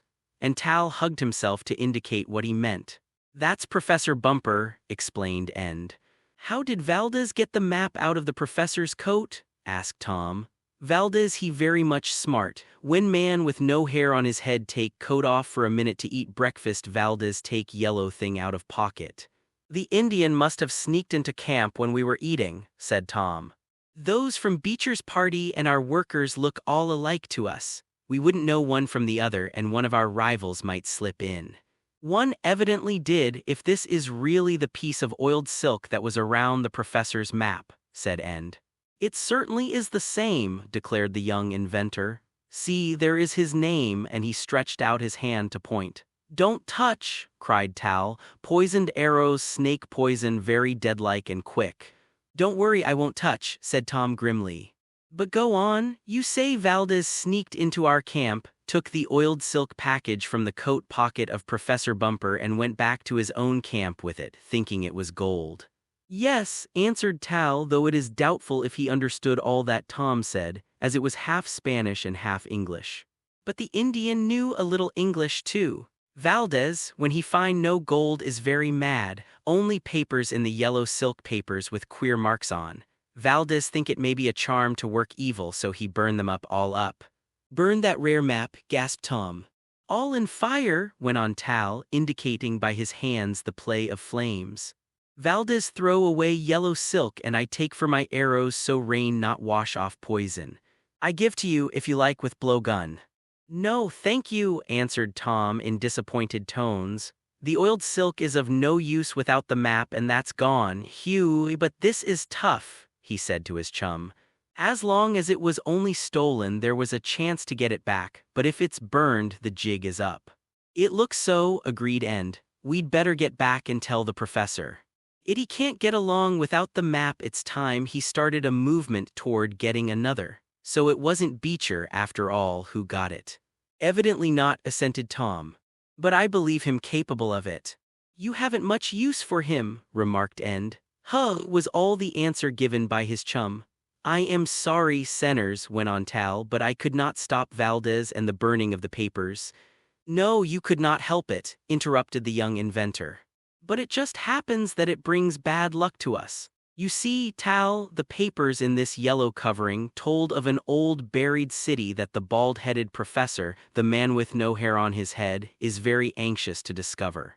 It is somewhere under the ground, and he waved to the jungle all about them, pointing earthwards. Paper Valdez Burn tell of lost city? Asked Tal, his face lighting up. Yes. But now, of course, we can't tell where to dig for it. The Indian turned to his wife and talked rapidly with her in their own dialect. She too seemed greatly excited, making quick gestures. Finally, she ran out of the hut. Where is she going? Asked Tom suspiciously. To get her grandfather, he very old Indian. He know story of buried cities under trees. Very old story, what you call legend maybe, but Goozle know. He tell same as his grandfather told him. You wait, Goozle come and you listen. Good end, suddenly cried Tom. Maybe we'll get on the track of lost Curzon after all through some ancient Indian legend. Maybe we won't need the map. It hardly seems possible, said End slowly. What can these Indians know of buried cities that were out of existence before Columbus came here? Why they haven't any written history? No, and that may be just the reason they are more likely to be right, returned Tom. Legends handed down from one grandfather to another go back a good many hundred years. If they were written, they might be destroyed as the professor's map was. Somehow or other, though I can't tell why, I begin to see daylight ahead of us. I wish I did, remarked End. Here comes Goozle, I think, murmured Tom, and he pointed to an Indian bent with the weight of years who, led by Tal's wife, was slowly approaching the hut. The cavern. Now Goozle can tell you, said Tal, evidently pleased that he had, in a measure, solved the problem caused by the burning of the professor's map. Goozle very old Indian, he know old stories, legends very old. Well, if he can tell us how to find the buried city of Curzon and the things in it, said Tom, he's all right. The aged Indian proceeded slowly toward the hut where the impatient youths awaited him. I know what you seek in the buried city, remarked Tal. Do you? Cried Tom, wondering if someone had indiscreetly spoken of the idol of gold. Yes, you want pieces of rock with strange writings on them, old weapons, broken pots. I know, I have helped white men before. Yes, those are the things we want, agreed Tom with a glance at his chum. That is some of them, but does your wife's grandfather talk our language? No, but I can tell you what he says. By this time the old man, led by Mrs. Tal, as the young men called the wife of the Indian they had helped, entered the hut. He seemed nervous and shy and glanced from Tom and End to his grandson-in-law as the latter talked rapidly in the Indian dialect. Then Goozle made answer, but what it was all about the boys could not tell. Goozle say, translated Tal, that he know a story of a very old city away down underground. Tell us about it, urged Tom eagerly, but a difficulty very soon developed. Tal's intentions were good, but he was not equal to the task of translating, nor was the understanding of Tom and End of Spanish quite up to the mark. Say, this is too much for me, exclaimed Tom. We are losing the most valuable part of this by not understanding what Goozle says and what Tal translates. What can we do? Asked End. Get the professor here as soon as possible. He can manage this dialect and he'll get the information at first hand. If Goozle can tell where to begin excavating for the city, he ought to tell the professor, not us. That's right, agreed End. We'll bring the professor here as soon as we can. Accordingly, they stopped the somewhat difficult task of listening to the translated story and told Tal, as well as they could, that they would bring the man with no hair on his head to listen to the tale. This seemed to suit the Indians, all of whom in the small colony appeared to be very grateful to Tom and End for having saved the life of Tal. That was a good shot you made when you bowled over the jaguar, said End, as the two young explorers started back to their camp. Better than I realized if it leads to the discovery of Curzon and the idol of gold, remarked Tom. And to think we should come across the oiled silk holding the poisoned arrows, went on End. That's the strangest part of the whole affair. If it hadn't been that you shot the jaguar, this never would have come about. That Professor Bumper was astonished, and Mr. Damon likewise when they heard the story of Tom and End, is stating it mildly. "Come on," exclaimed the scientist as Tom finished, "we must see this Goozle at once. If my map is destroyed and it seems to be, this old Indian may be our only hope." "Where did he say the buried city was, Tom?" "Oh, somewhere in this vicinity as nearly as I could make out, but you'd better talk with him yourself. We didn't say anything about the idol of gold." "That's right. It's just as well to let the natives think we are only after ordinary relics." "Bless my insurance policy," gasped Mr. Damon. "It does not seem possible that we are on the right track." "Well, I think we are from what little information Goozle gave us," remarked Tom. "This buried city of his must be a wonderful place." "It is, if it is what I take it to be," agreed the professor. "I told you I would bring you to a land of wonders, Tom Swift, and they have hardly begun yet. Come, I am anxious to talk to Goozle." In order that the Indians in the Bumper camp might not hear rumors of the new plan to locate the hidden city, and, at the same time to keep rumors from spreading to the camp of the rivals, the scientist and his friends started a new shaft and put a shift of men at work on it.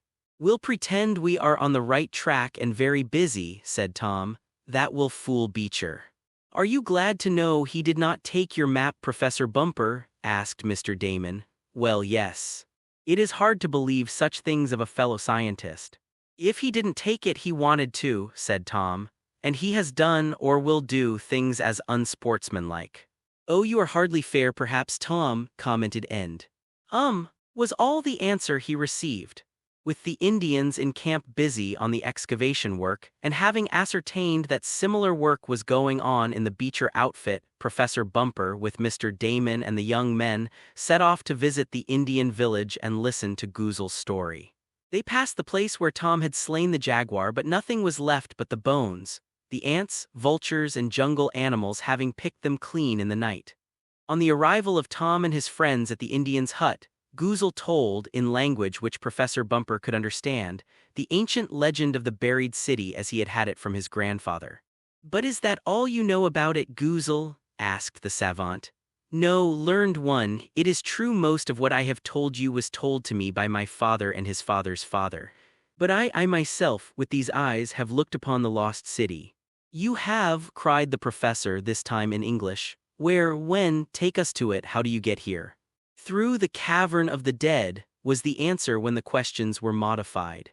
"Bless my diamond ring!" exclaimed Mr. Damon when Professor Bumper translated the reply. "What does he mean?" And then after some talk, this information came out. Years before, when Goozle was a young man, he had been taken by his grandfather on a journey through the jungle. They stopped one day at the foot of a high mountain and, clearing away the brush and stones at a certain place, an entrance to a great cavern was revealed. This, it appeared, was the Indian burial ground and had been used for generations. Goozle, though in fear and trembling, was led through it and came to another cavern vaster than the first. And there he saw strange and wonderful sights, for it was the remains of a buried city that had once been the home of a great and powerful tribe unlike the Indians, the ancient Mayas it would seem. "Can you take us to this cavern?" asked the professor. "Yes," answered Goozle, "I will lead to it those who saved the life of Tal, them and their friends. I will take you to the lost city." "Good," cried Mr. Damon when this had been translated. "Now let Beecher try to play any more tricks on us. Ho, for the cavern and the lost city of Curzon." "And the idol of gold," said Tom Swift to himself. "I hope we can get it ahead of Beecher. Perhaps if I can help in that, oh well, here's hoping, that's all." And a little smile curved his lips. Greatly excited by the strange news but maintaining as calm an air outwardly as possible so as not to excite the Indians, Tom and his friends returned to camp to prepare for their trip. Goozle had said the cavern lay distant more than a 2 days' journey into the jungle. The storm. "Now," remarked Tom once they were back again in their camp, "we must go about this trip to the cavern in a way that will cause no suspicion over there as to what our object is," and he nodded in the direction of the quarters of his rival. "Do you mean to go off quietly?" asked End. Yes, and to keep the work going on here at these shafts, put in the scientist, so that if any of their spies happen to come here they will think we still believe the buried city to be just below us. To that end we must keep the Indians digging, though I am convinced now that it is useless. Accordingly, preparations were made for an expedition into the jungle under the leadership of Guzel. Tal had not sufficiently recovered from the jaguar wounds to go with the party, but the old man, in spite of his years, was hale and hearty and capable of withstanding hardships. One of the most intelligent of the Indians was put in charge of the digging gangs as foreman and told to keep them at work and not to let them stray. Tallpeck, whose brother Tom had tried to save, proved a treasure. He agreed to remain behind and look after the interests of his friends and see that none of their baggage or stores were taken. "Well, I guess we're as ready as we ever shall be," remarked Tom as the cavalcade made ready to start. Mules carried the supplies that were to be taken into the jungle, and others of the sturdy animals were to be ridden by the travelers. The trail was not an easy one, Guzel warned them. Tom and his friends found it even worse than they had expected for all their experience in jungle and mountain traveling. In places it was necessary to dismount and lead the mules along, sometimes pushing and dragging them. More than once the trail fairly hung on the edge of some almost bottomless gorge, and again it wound its way between great walls of rock, so poised that they appeared about to topple over and crush the travelers. But they kept on with dogged patience through many hardships. To add to their troubles, they seemed to have entered the abode of the fiercest mosquitoes encountered since coming to Honduras. At times it was necessary to ride along with hats covered with mosquito netting and hands encased in gloves. They had taken plenty of condensed food with them, and they did not suffer in this respect. Game, too, was plentiful, and the electric rifles of Tom and End added to the larder. One night, after a somewhat sound sleep induced by hard travel on the trail that day, Tom awoke to hear someone or something moving about among their goods, which included their provisions. "Who's there?" asked the young inventor sharply as he reached for his electric rifle. There was no answer but a rattling of the pans. "Speak, or I'll fire," Tom warned, adding this in such Spanish as he could muster, for he thought it might be one of the Indians. No reply came, and then, seeing by the light of the stars a dark form moving in front of the tent occupied by himself and End, Tom fired. There was a combined grunt and squeal of pain, then a savage growl, and End yelled, "What's the matter, Tom?" For he had been awakened and heard the crackle of the electrical discharge. "I don't know," Tom answered, "but I shot something or somebody." "Maybe some of Beecher's crowd," ventured his chum. But when they got their electric torches and focused them on the inert black object, it was found to be a bear which had come to nose about the camp for dainty morsels. Bruin was quite dead, and as he was in prime condition there was a feast of bear meat at the following dinner. The white travelers found it rather too strong for their palates, but the Indians reveled in it. It was shortly after noon the next day when Guzel, after remarking that a storm seemed brewing, announced that they would be at the entrance to the cavern in another hour. "Good!" cried Professor Bumper. "At last we're near the buried city." "Don't be too sure," advised Mr. Damon. "We may be disappointed, though I hope not for your sake, my dear Professor." Guzel now took the lead, and the old Indian, traveling on foot, for he said he could better look for the old landmark that way than on the back of a mule, walked slowly along a rough cliff. "Here somewhere is the entrance to the cavern," said the aged man. "It was many years ago that I was here, many years, but it seems as though yesterday. It is little changed." Indeed, little did change in that land of wonders. Only nature caused what alterations there were. The hand of man had long been absent. Slowly Guzel walked along the rocky trail, on one side a sheer rock towering 100 feet or more toward the sky. On the other side a deep gash leading to a great fertile valley below. Suddenly the old man paused and looked about him as though uncertain. Then, more slowly still, he put out his hand and pulled at some bushes that grew on a ledge of the rock. They came away, having no depth of earth, and a small opening was disclosed. "It is here," said Guzel quietly. The entrance to the cavern that leads to the burial place of the dead and the city that is dead also. It is here." He stood aside while the others hurried forward. It took but a few minutes to prove that he was right, at least as to the existence of the cavern, for the four men were soon peering into the opening. "Come on," cried Tom impetuously. "Wait a moment," suggested the professor. "Sometimes the air in these places is foul, we must test it." But a torch one of the Indians threw in burned with a steady glow. That test was conclusive at least.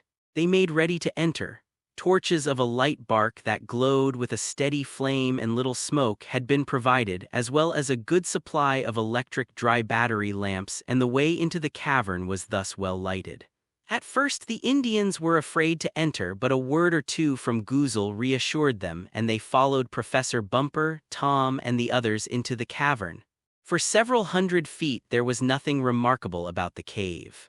It was like any other cavern of the mountains, though wonderful for the number of crystal formations on the roof and walls, formations that sparkled like a million diamonds in the flickering lights. "Talk about a wonderland!" cried Tom. "This is fairyland." A moment later, as Goozle walked on beside the professor and Tom, the aged Indian came to a pause and, pointing ahead, murmured, "The city of the dead."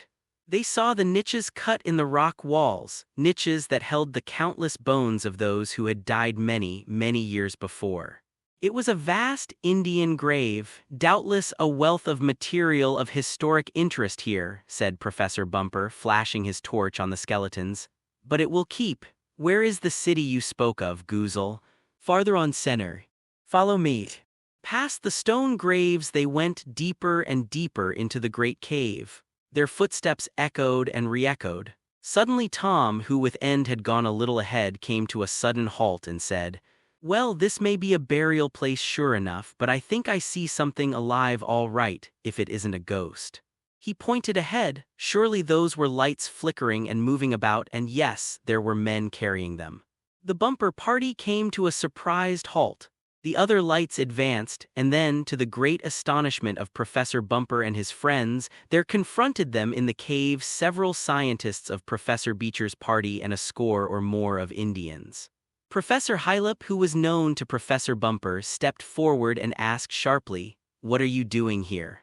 "I might ask you the same thing," was the retort. "You might, but you would not be answered," came sharply. "We have a right here, having discovered this cavern, and we claim it under a concession of the Honduras government. I shall have to ask you to withdraw." "Do you mean leave here?" asked Mr. Damon. "That is it exactly. We first discovered this cave. We have been conducting explorations in it for several days, and we wish no outsiders." "Are you speaking for Professor Beecher?" asked Tom. "I am. But he is here in the cave and will speak for himself if you desire it. But I represent him and I order you to leave. If you do not go peaceably, we will use force. We have plenty of it," and he glanced back at the Indians grouped behind him, scowling savage Indians.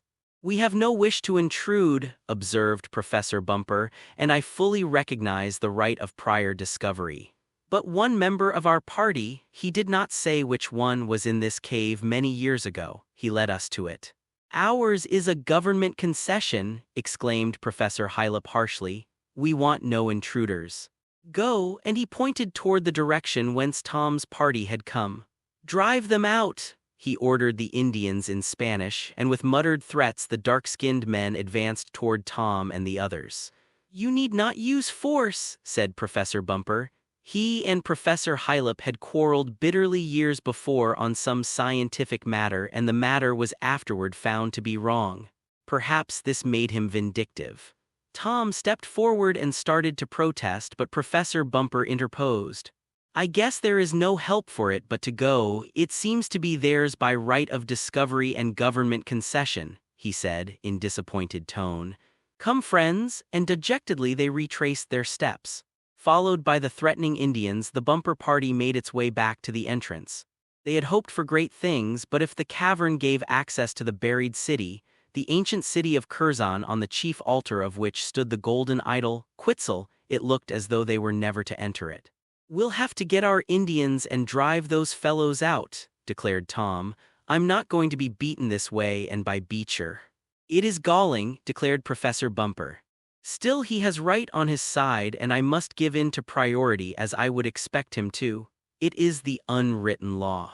Then we failed, cried Tom bitterly. Not yet, said Professor Bumper. If I cannot unearth that buried city I may find another in this wonderland. I shall not give up. Hark, what's that noise? Asked Tom as they approached the entrance to the cave. Sounds like a great wind blowing, commented End. It was. As they stood in the entrance they looked out to find a fierce storm raging. The wind was sweeping down the rocky trail, the rain was falling in veritable bucketfuls from the overhanging cliff, and deafening thunder and blinding lightning roared and flashed. Surely you would not drive us out in this storm, said Professor Bumper to his former rival. You cannot stay in the cave, you must get out, was the answer, as a louder crash of thunder than usual seemed to shake the very mountain. Entombed alive. For an instant Tom and his friends paused at the entrance to the wonderful cavern and looked at the raging storm. It seemed madness to venture out into it, yet they had been driven from the cave by those who had every right of discovery to say who, and who should not, partake of its hospitality. We can't go out into that blow, cried End. It's enough to loosen the very mountains. Let's stay here and defy them, murmured Tom. If what we seek is here we have as good a right to it as they have. We must go out, said Professor Bumper simply. I recognize the right of my rival to dispossess us. He may have the right, but it isn't human, said Mr. Damon. Bless my overshoes, if Beecher himself were here he wouldn't have the heart to send us out in this storm. I would not give him the satisfaction of appealing to him, remarked Professor Bumper. Come, we will go out, we have our ponchos and we are not fair-weather explorers. If we can't get to the lost city one way we will another. Come, my friends. And despite the downpour, the deafening thunder and the lightning that seemed ready to sear one's eyes, he walked out of the cave entrance, followed by Tom and the others. Come on, cried Tom in a voice he tried to render confident as they went out into the terrible storm. We'll beat 'em yet. The rain fell harder than ever. Small torrents were now rushing down the trail, and it was only a question of a few minutes before the place where they stood would be a raging river, so quickly does the rain collect in the mountains and speed toward the valleys. We must take to the forest, cried Tom. There'll be some shelter there, and I don't like the way the geography of this place is behaving. There may be a landslide at any moment. As he spoke he motioned upward through the mist of the rain to the sloping side of the mountain towering above them. Loose stones were beginning to roll down, accompanied by patches of earth loosened by the water. Some of the patches carried with them bunches of grass and small bushes. Yes, it will be best to move into the jungle, said the professor. Goozle, you had better take the lead. It was wonderful to see how well the aged Indian bore up in spite of his years and walked on ahead. They had left their mules tethered some distance back in a sheltering clump of trees, and they hoped the animals would be safe. The guide found a place where they could leave the trail, though going down a dangerous slope, and take to the forest. As carefully as possible they descended this, the rain continuing to fall, the wind to blow, the lightning to sizzle all about them and the thunder to boom in their ears. They went on until they were beneath the shelter of the thick jungle growth of trees which kept off some of the pelting drops. This is better, exclaimed End, shaking his poncho and getting rid of some of the water that had settled on it. Bless my overcoat, cried Mr. Damon. We seem to have gotten out of the frying pan into the fire. How? Asked Tom. We are partly sheltered here, though had we stayed in the cave in spite of. A deafening crash interrupted him, and following the flash one of the giant trees of the forest was seen to blaze up and then topple over. Struck by lightning? Yelled End. Yes, and it may happen to us, exclaimed Mr. Damon. We were safer from the lightning in the open, maybe. Again came an interruption, but this time a different one. The very ground beneath their feet seemed to be shaking and trembling. What is it? Gasped End, while Goozle fell on his knees and began fervently to pray. It's an earthquake, yelled Tom Swift. As he spoke there came another sound, the sound of a mass of earth in motion. It came from the direction of the mountain trail they had just left. They looked toward it and their horror-stricken eyes saw the whole side of the mountain sliding down. Slowly at first the earth slid down, but constantly gathering force and speed. In the face of this new disaster, the rain seemed to have ceased and the thunder and lightning to be less severe. It was as though one force of nature gave way to the other. "Look, look!" gasped End. In silence, which was broken now only by a low and ominous rumble, more menacing than had been the awful fury of the elements, the travelers looked. Suddenly there was a quicker movement of seemingly one whole section of the mountain. Great rocks and trees, carried down by the appalling force of the landslide, were slipping over the trail, obliterating it as though it had never existed. "There goes the entrance to the cavern!" cried End.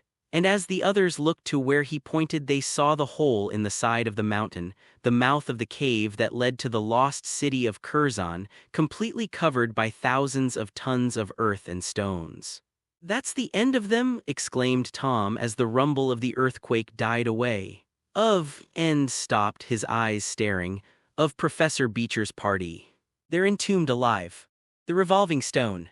Stunned not alone by the realization of the awfulness of the fate of their rivals, but also by the terrific storm and the effect of the earthquake and the landslide, Tom and his friends remained for a moment gazing toward the mouth of the cavern, now completely out of sight, buried by a mass of broken trees, tangled bushes, rocks, and earth. Somewhere, far beyond that mass, was the Beecher party held prisoners in the cave that formed the entrance to the buried city. Tom was the first to come to a realization of what was needed to be done. "We must help them," he exclaimed, and it was characteristic of him that he harbored no enmity. "How?" asked End. "We must get a force of Indians and dig them out," was the prompt answer. At Tom's vigorous words, Professor Bumper's forces were energized into action, and he stated, "Fortunately, we have plenty of excavating tools. We may be in time to save them. Come on." The storm seems to have passed as suddenly as it came up, and the earthquake, which, after all, did not cover a wide area, seems to be over. We must start the work of rescue at once. We must go back to camp and get all the help we can muster. The storm, indeed, seemed to be over, but it was no easy matter to get back over the soggy, rain-soaked ground to the trail they had left to take shelter in the forest. Fortunately, the earthquake had not involved that portion where they had left their mules, but most of the frightened animals had broken loose, and it was some little time before they could all be caught. "It is no use to try to get back to camp tonight," said Tom, when the last of the pack and saddle animals had been corralled. "It is getting late and there is no telling the condition of the trail. We must stay here until morning." "But what about them?" and Mr. Damon nodded in the direction of the entombed ones. "We can help them best by waiting until the beginning of a new day," said the professor. "We shall need a large force and we could not bring it up tonight. Besides, Tom is right, and if we tried to go along the trail after dark, torn and disturbed as it is bound to be by the rain, we might get into difficulties ourselves. No, we must camp here until morning and then go for help." They all decided finally this was best. The professor, too, pointed out that their rivals were in a large and roomy cave, not likely to suffer from lack of air nor food or water since they must have supplies with them. "The only danger is that the cave has been crushed in," added Tom, "but in that event we would be of no service to them anyhow." The night seemed very long, and it was a most uncomfortable one because of the shock and exertions through which the party had passed. Added to this was the physical discomfort caused by the storm. But in time there was the light in the east that meant morning was at hand, and with it came action. A hasty breakfast, cups of steaming coffee forming a most welcome part, put them all in better condition, and once more they were on their way, heading back to the main camp where they had left their force of Indians. "My!" exclaimed Tom as they made their way slowly along, "it surely was some storm. Look at those big trees uprooted over there.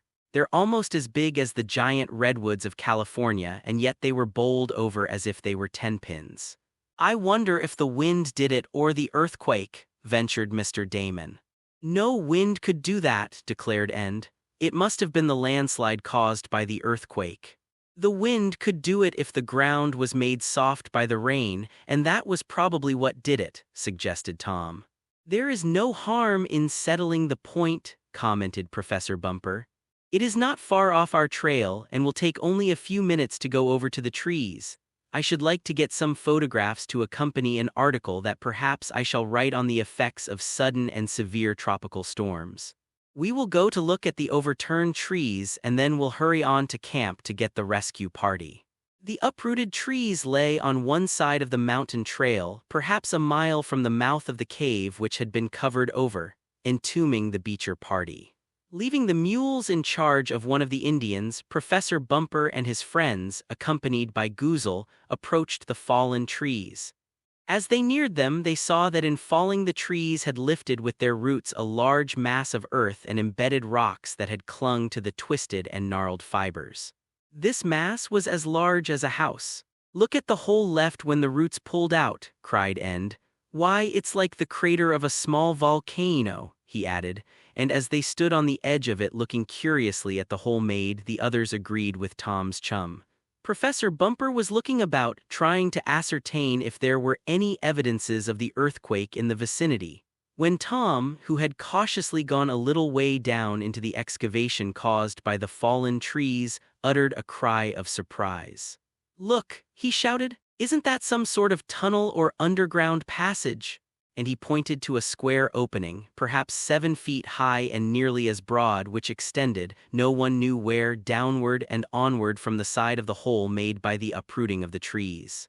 "It's an underground passage all right," said Professor Bumper eagerly, "and not a natural one either. That was fashioned by the hand of man, if I am any judge. It seems to go right under the mountain, too. Friends, we must explore this. It may be of the utmost importance. Come, we have our electric torches and we shall need them, for it's very dark in there." And he peered into the passage in front of which they all stood now. It seemed to have been tunneled through the earth, the sides being lined by either slabs of stone or walls made by a sort of concrete. "But what about the rescue work?" asked Mr. Damon. "I am not forgetting Professor Beecher and his friends," answered the scientist. "Perhaps this may be a better means of rescuing them than by digging them out, which will take a week at least," observed Tom. "This a better way?" asked End, pointing to the tunnel. "That's it," confirmed the savant. "If you will notice, it extends back in the direction of the cave from which we were driven. Now, if there is a buried city beneath all this jungle, this mountain of earth and stones, the accumulation of centuries, it is probably on the bottom of some vast cavern. It is my opinion that we were only in one end of that cavern, and this may be the entrance to another end of it." "Then," asked Mr. Damon, "do you mean that we can enter here, get into the cave that contains the buried city or part of it, and find their Beecher and his friends?" "That's it." "It is possible, and if we could it would save an immense lot of work, and probably be a surer way to save their lives than by digging a tunnel through the landslide to find the mouth of the cave where we first entered." "It's a chance worth taking," said Mr. Damon. "Of course it is a chance, but then everything connected with this expedition is, so one is no worse than another. As you say, we may find the entombed men more easily this way than any other." "I wonder," said Tom slowly, "if, by any chance, we shall find through this passage the lost city we are looking for." "And the idol of gold," added End. "Goozle, do you know anything about this?" asked Professor Bumper. "Did you ever hear of another passage leading to the cave where you saw the ancient city?" "No, learned one, though I have heard stories about there being many cities or parts of a big one beneath the mountain, and when it was above ground there were many entrances to it." "That settles it," cried the professor in English, having talked to Goozle in Spanish. "We'll try this and see where it leads." They entered the stone-lined passage. In spite of the fact that it had probably been buried and concealed from light and air for centuries, as evidenced by the growth of the giant trees above it, the air was fresh. "And this is one reason," said Tom, in commenting on this fact, "why I believe it leads to some vast cavern which is connected in some fashion with the outer air. Well, perhaps we shall soon make a discovery." Eagerly and anxiously the little party pressed forward by the light of the pocket electric lamps. They were obsessed by two thoughts: what they might find and the necessity for aiding in the rescue of their rivals. On and on they went, the darkness illuminated only by the torches they carried. But they noticed that the air was still fresh and that a gentle wind blew toward them. The passage was undoubtedly artificial, a tunnel made by the hands of men now long crumbled into dust. It had a slightly upward slope, and this, Professor Bumper said, indicated that it was bored upward and perhaps into the very heart of the mountains somewhere in the interior of which was the Beecher party. Just how far they went they did not know, but it must have been more than 2 miles. Yet they did not tire, for the way was smooth. Suddenly Tom, who, with Professor Bumper, was in the lead, uttered a cry as he held his torch above his head and flashed it about in a circle. "We're blocked," he exclaimed. "We're up against a stone wall." It was but too true. Confronting them and extending from side to side across the passage and from roof to floor was a great rough stone. Immense and solid it seemed when they pushed on it in vain. "Nothing short of dynamite will move that," said End in despair. "This is a blind lead, we'll have to go back." "But there must be something on the other side of that stone," cried Tom. "See, it is pierced with holes and through them comes a current of air. If we could only move the stone." "I believe it is an ancient door," remarked Professor Bumper. Eagerly and frantically they tried to move it by their combined weight. The stone did not give the fraction of the breadth of a hair. "We'll have to go back and get some of your big tunnel blasting powder, Tom," suggested End. As he spoke, old Goozle glided forward. He had remained behind them in the passage while they were trying to move the rock. Now he said something in Spanish. "What does he mean?" asked End. "He asks that he be allowed to try," translated Professor Bumper. "Sometimes, he says, there is a secret way of opening stone doors in these underground caves. Let him try." Goozle seemed to be running his fingers lightly over the outer edge of the door. He was muttering to himself in his Indian tongue. Suddenly he uttered an exclamation, and as he did so there was a noise from the door itself. It was a grinding, scraping sound, a rumble as though rocks were being rolled one against the other. Then the astonished eyes of the adventurers saw the great stone door revolve on its axis and swing to one side, leaving a passage open through which they could pass. Goozle had discovered the hidden mechanism. What lay before them? The idol of gold. "Forward!" cried Tom Swift. "Where?" asked Mr. Damon, hanging back for an instant. "Bless my compass, Tom, do you know where you're going?" "I haven't the least idea, but it must lead to something, or the ancients who made this revolving stone door wouldn't have taken such care to block the passage." "Ask Goozle if he knows anything about it," suggested Mr. Damon to the professor. "He says he never was here before," translated the savant. "But years ago, when he went into the hidden city by the cave we left yesterday, he saw doors like this which opened this way." "Then we're on the right track," cried Tom.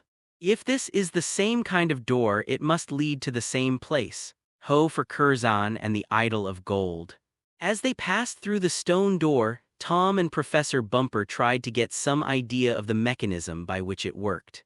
But they found this impossible, it being hidden within the stone itself or in the adjoining walls. But in order that it might not close of itself and entomb them, the portal was blocked open with stones found in the passage. "It's always well to have a line of retreat open," said Tom. "There's no telling what may lie beyond us." For a time, there seemed to be nothing more than the same passage along which they had come. Then the passage suddenly widened like the large end of a square funnel. Upward and outward the stone walls swept, and they saw dimly before them in the light of their torches a vast cavern seemingly formed by the falling in of mountains, which in toppling over had met overhead in a sort of rough arch, thus protecting in a great measure that which lay beneath them. Goozle, who had brought with him some of the fiber bark torches, set a bundle of them aflame. As they flared up, a wondrous sight was revealed to Tom Swift and his friends. Stretching out before them as though they stood at the end of an elevated street and gazed down on it was a city. A large city with streets, houses, open squares, temples, statues, fountains, dry for centuries, a buried and forgotten city, a city in ruins, a city of the dead now dry as dust but still a city, or rather the strangely preserved remains of one. "Look," whispered Tom, a louder voice just then would have seemed a sacrilege. "Look." "Is it what we are looking for?" asked End in a low voice. "I believe it is," replied the professor. "It is the lost city of Curzon or one just like it. And now if we can find the idol of gold our search will be ended, at least the major part of it." "Where did you expect to find the idol?" asked Tom. "It should be in the main temple." "Come, we will walk in the ancient streets where no feet but ours have trod in many centuries. Come." In eager silence they pressed on through this newly discovered wonderland, for it was a wonderful city, or had been. Though much of it was in ruins, probably caused by an earthquake or an eruption from a volcano, the central portion, covered as it was by the over-toppling mountains that formed the arching roof, was well preserved. There were rude but beautiful stone buildings. There were archways, temples, public squares, and images not at all beautiful, for they seemed to be of man-monsters, doubtless ancient gods. There were smoothly paved streets. Wondrously carved fountains, some in ruins, all now as dry as bone, but which must have been places of beauty where youths and maidens gathered in the ancient days. Of the ancient population there was not a trace left. Tom and his friends penetrated some of the houses, but not so much as a bone or a heap of moldering dust showed where the remains of the people were. Either they had fled at the approaching doom of the city and were buried elsewhere, or some strange fire or other force of nature had consumed and obliterated them. "What a wealth of historic information I shall find here," murmured Professor Bumper, as he caught sight of many inscriptions in strange characters on the walls and buildings. "I shall never get to the end of them." "But what about the idol of gold?" asked Mr. Damon. "Do you think you'll find that?" "We must hurry on to the temple over there," said the scientist, indicating a building further along. "And then we must see about rescuing your rivals, Professor," put in Tom. "Yes, Tom, but fortunately we are on the ground here before them," agreed the professor. Undoubtedly, it was the chief temple or place of worship of the long-dead race which the explorers now entered. It was a building beautiful in its barbaric style, and yet simple. There were massive walls and a great inner court at the end of which seemed to be some sort of altar. And then, as they lighted fresh torches and pressed forward with them and their electric lights, they saw that which caused a cry of satisfaction to burst from all of them. The idol of gold. Yes, there it squatted, an ugly, misshapen figure, a cross between a toad and a Gila monster, half man, half beast, with big red eyes, rubies probably, that gleamed in the repulsive golden face. And the whole figure, weighing many pounds, seemed to be of solid gold. Eagerly the others followed Professor Bumper up the altar steps to the very throne of the golden idol. The scientist touched it, tried to raise it and make sure of its solidity and material. "This is it," he cried. "It is the idol of gold we have found it, for it belongs to all of us." "Hooray!" cried Tom Swift, and End and Mr. Damon joined in the cry. There was no need for silence or caution now, and yet, as they stood about the squat and ugly figure which, in spite of its hideousness, was worth a fortune intrinsically, and as an antique, they heard from the direction of the stone passage a noise. "What is it?" asked Tom Swift. There was a murmur of voices. "Indians!" cried Professor Bumper, recognizing the language, a mixture of Spanish and Indian. The cave was illuminated by the glare of other torches which seemed to rush forward. A moment later it was seen that they were being carried by a number of Indians. "Friends," murmured Goozle, using the Spanish term, amigos. "They are our own Indians," cried Tom Swift. "I see Tolpec," and he pointed to the native who had deserted from Jacinto's force to help them. "How did they get here?" asked Professor Bumper. This was quickly told. In their camp, where, under the leadership of Tolpec, they had been left to do the excavating, the natives had heard, seen, and felt the effects of the storm and the earthquake, though it did little damage in their vicinity. But they became alarmed for the safety of the professor and his party and, at Tolpec's suggestion, set off in search of them. The Indians had seen, passing along the trail, the uprooted trees, and had noted the footsteps of the explorers going down to the stone passage. It was easy for them to determine that Tom and his friends had gone in, since the marks of their boots were plainly in evidence in the soft soil. None of the Indians was as much wrought up over the discovery of Curzon and the idol as were the white adventurers. The gold, of course, meant something to the natives, but they were indifferent to the wonders of the underground city. Perhaps they had heard too many legends concerning such things to be impressed. "That statue is yours, all yours," said old Goozle when he had talked with his relatives and friends among the natives. "They all say what you find you keep, and we will help you keep it." "That's good," murmured Professor Bumper. "There was some doubt in my mind as to our right to this, but after all, the natives who live in this land are the original owners, and if they pass title to us, it is clear. That settles the last difficulty." "Except that of getting the idol out," said Mr. Damon. "Oh, we'll accomplish that," cried Tom. "I can hardly believe my good luck," declared Professor Bumper. "I shall write a whole book on this idol alone, and then—" Once more came an interruption. This time it was from another direction, but it was of the same character, an approaching band of torchbearers. They were Indians too, but leading them were a number of whites, and at their head was no less personage than Professor Beecher himself. For a moment, as the three parties stood together in the ancient temple in the glare of many torches, no one spoke. Then Professor Bumper found his voice. "We are glad to see you," he said to his rival. "That is, glad to see you alive, for we saw the landslide bury you, and we were coming to dig you out. We thought this cave, the cave of the buried city, would lead us to you easier than by digging through the slide. We have just discovered this idol," and he put his hand on the grim golden image.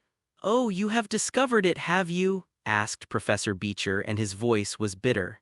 "Yes, not 10 minutes ago, the natives have kindly acknowledged my right to it under the law of priority. I am sorry, but—" With a look of disgust and chagrined disappointment on his face, Professor Beecher turned to the other scientists and said, "Let us go, we are too late. He has what I came after." "Well, it is the fortune of war and discovery," put in Mr. Hardy, one of the party who seemed the least ill-natured. "Your luck might have been ours, Professor Bumper. I congratulate you." "Thank you. Are you sure your party is all right, not in need of assistance? How did you get out of the place you were buried?" "Thank you, we do not require any help. It was good of you to think of us, but we got out the way we came in. We did not enter the tunnel as you did, but came in through another entrance which was not closed by the landslide. Then we made a turn through a gateway in a tunnel connecting with ours, a gateway which seems to have been opened by the earthquake, and we came here just now." "Too late, I see, to claim the discovery of the idol of gold," went on Mr. Hardy. "But I trust you will be generous and allow us to make observations of the buildings and other relics." "As much as you please, and with the greatest pleasure in the world," was the prompt answer of Professor Bumper. "All I lay sole claim to is the golden idol. You are at liberty to take whatever else you find in Curzon and to make what observations you like. That is generous of you and quite in contrast to the conduct of our leader. I trust he may awaken to a sense of the injustice he did you." But Professor Beecher was not there to hear this. He had stalked away in anger. "Humph," grunted Tom, then he continued. "That story about a government concession was all a fake, Professor, else he'd have put up a fight now. Contemptible sneak. In fact, the story of Tom Swift's trip to the underground land of wonders is ended, for with the discovery of the idol of gold, the main object of the expedition was accomplished. But their adventures were not over by any means, though there is not room in this volume to record them. Suffice it to say that means were at once taken to get the golden image out of the cave of the ancient city. It was not accomplished without hard work, for the gold was heavy, and Professor Bumper would not, naturally, consent to the shaving off of so much as an ear or part of the flat nose, to say nothing of one of the half-dozen extra arms and legs with which the ugly idol was furnished. Finally, it was safely taken out of the cave and along the stone passage to the opening formed by the overthrown trees and thence on to camp. And at the camp, a surprise awaited Tom. Some long-delayed mail had been forwarded from the nearest place of civilization, and there were letters for all, including several for our hero. One in particular he picked out first and read eagerly. "Well, is every little thing all right, Tom?" asked End as he saw a cheerful grin spread itself over his chum's face. I should say it is and then some. Look here, End. This is a letter from... I know Mary Nestor. Go on. How'd you guess? Oh, I'm a mind reader. Huh, well, you know she was away when I went to call to say goodbye, and I was a little afraid Beecher had got an inside edge on me. Had he? Nobody tried hard enough. He went to see Mary in Fayetteville just as you heard before he came on to join his party, but he didn't pay much of a visit to her. No. Mary told him he'd better hurry along to Central America or wherever it was he intended going, as she didn't care for him as much as he flattered himself she did. Good, cried End. Shake, old man, I'm glad. They shook hands. Well, what's the matter, didn't you read all of her letter? Asked End when he saw his chum once more perusing the epistle. No, there's a postscript here. Sorry I couldn't see you before you left. It was a mistake, but when you come back... Oh, that part isn't any of your affair. And blushing under his tan, Tom thrust the letter into his pocket and strode away while End laughed happily. With the idol of gold safe in their possession, Professor Bumper's party could devote their time to making other explorations in the buried city. This they did, as is testified to by a long list of books and magazine articles since turned out by the scientist, dealing strictly with archaeological subjects, touching on the ancient Mayan race and its civilization, with particular reference to their system of computing time. Professor Beecher, young and foolish, would not consent to delve into the riches of the ancient city, being too much chagrined over the loss of the idol. It seems he had really promised to give a part of it to Mary Nestor. But he never got the chance. His colleagues, after their first disappointment at being beaten, joined forces with Professor Bumper in exploring the old city and made many valuable discoveries. In one point, Professor Bumper had done his rival an injustice. That was in thinking Professor Beecher was responsible for the treachery of Jacinto. That was due to the plotter's own work. It was true that Professor Beecher had tentatively engaged Jacinto and had sent word to him to keep other explorers away from the vicinity of the ancient city if possible. But Jacinto, who did not return Professor Bumper's money as he had promised, had acted treacherously in order to enrich himself. Professor Beecher had nothing to do with that, nor had he with the taking of the map, as has been seen, the loss of which, after all, was a blessing in disguise, for Curzon would never have been located by following the directions given there, as it was very inaccurate. In another point, it was demonstrated that the old documents were at fault. This was in reference to the golden idol having been overthrown and another set up in its place, an act which had caused the destruction of Curzon. It is true that the city was destroyed, or rather buried, but this catastrophe was probably brought about by an earthquake. And another great idol, one of clay, was found, perhaps a rival of Quetzal, but it was this clay image which was thrown down and broken, and not the golden one. Perhaps an effort had been made just before the burying of the city to change idols and the system of worship, but Quetzal seemed to have held his own. The old manuscripts were not very reliable, it was found, except in general. Well, I guess this will hold Beecher for a while, said Tom, the night of the arrival of Mary's letter, and after he had written one in answer which was dispatched by a runner to the nearest place whence mail could be forwarded. Yes, luck seems to favor you, replied End. You've had a hand in the discovery of the idol of gold and... Yes, and I discovered something else I wasn't quite sure of, interrupted Tom, as he felt to make sure he had a certain letter safe in his pocket. It was several weeks later that the explorations of Curzon came to an end. A temporary end, for the rainy season set in when the tropics are unsuitable for white men. Tom, Professor Bumper, End, and Mr. Damon set sail for the United States, the valuable idol of gold safe on board. And there, with their vessel plowing the blue waters of the Caribbean Sea, we will take leave of Tom Swift and his friends.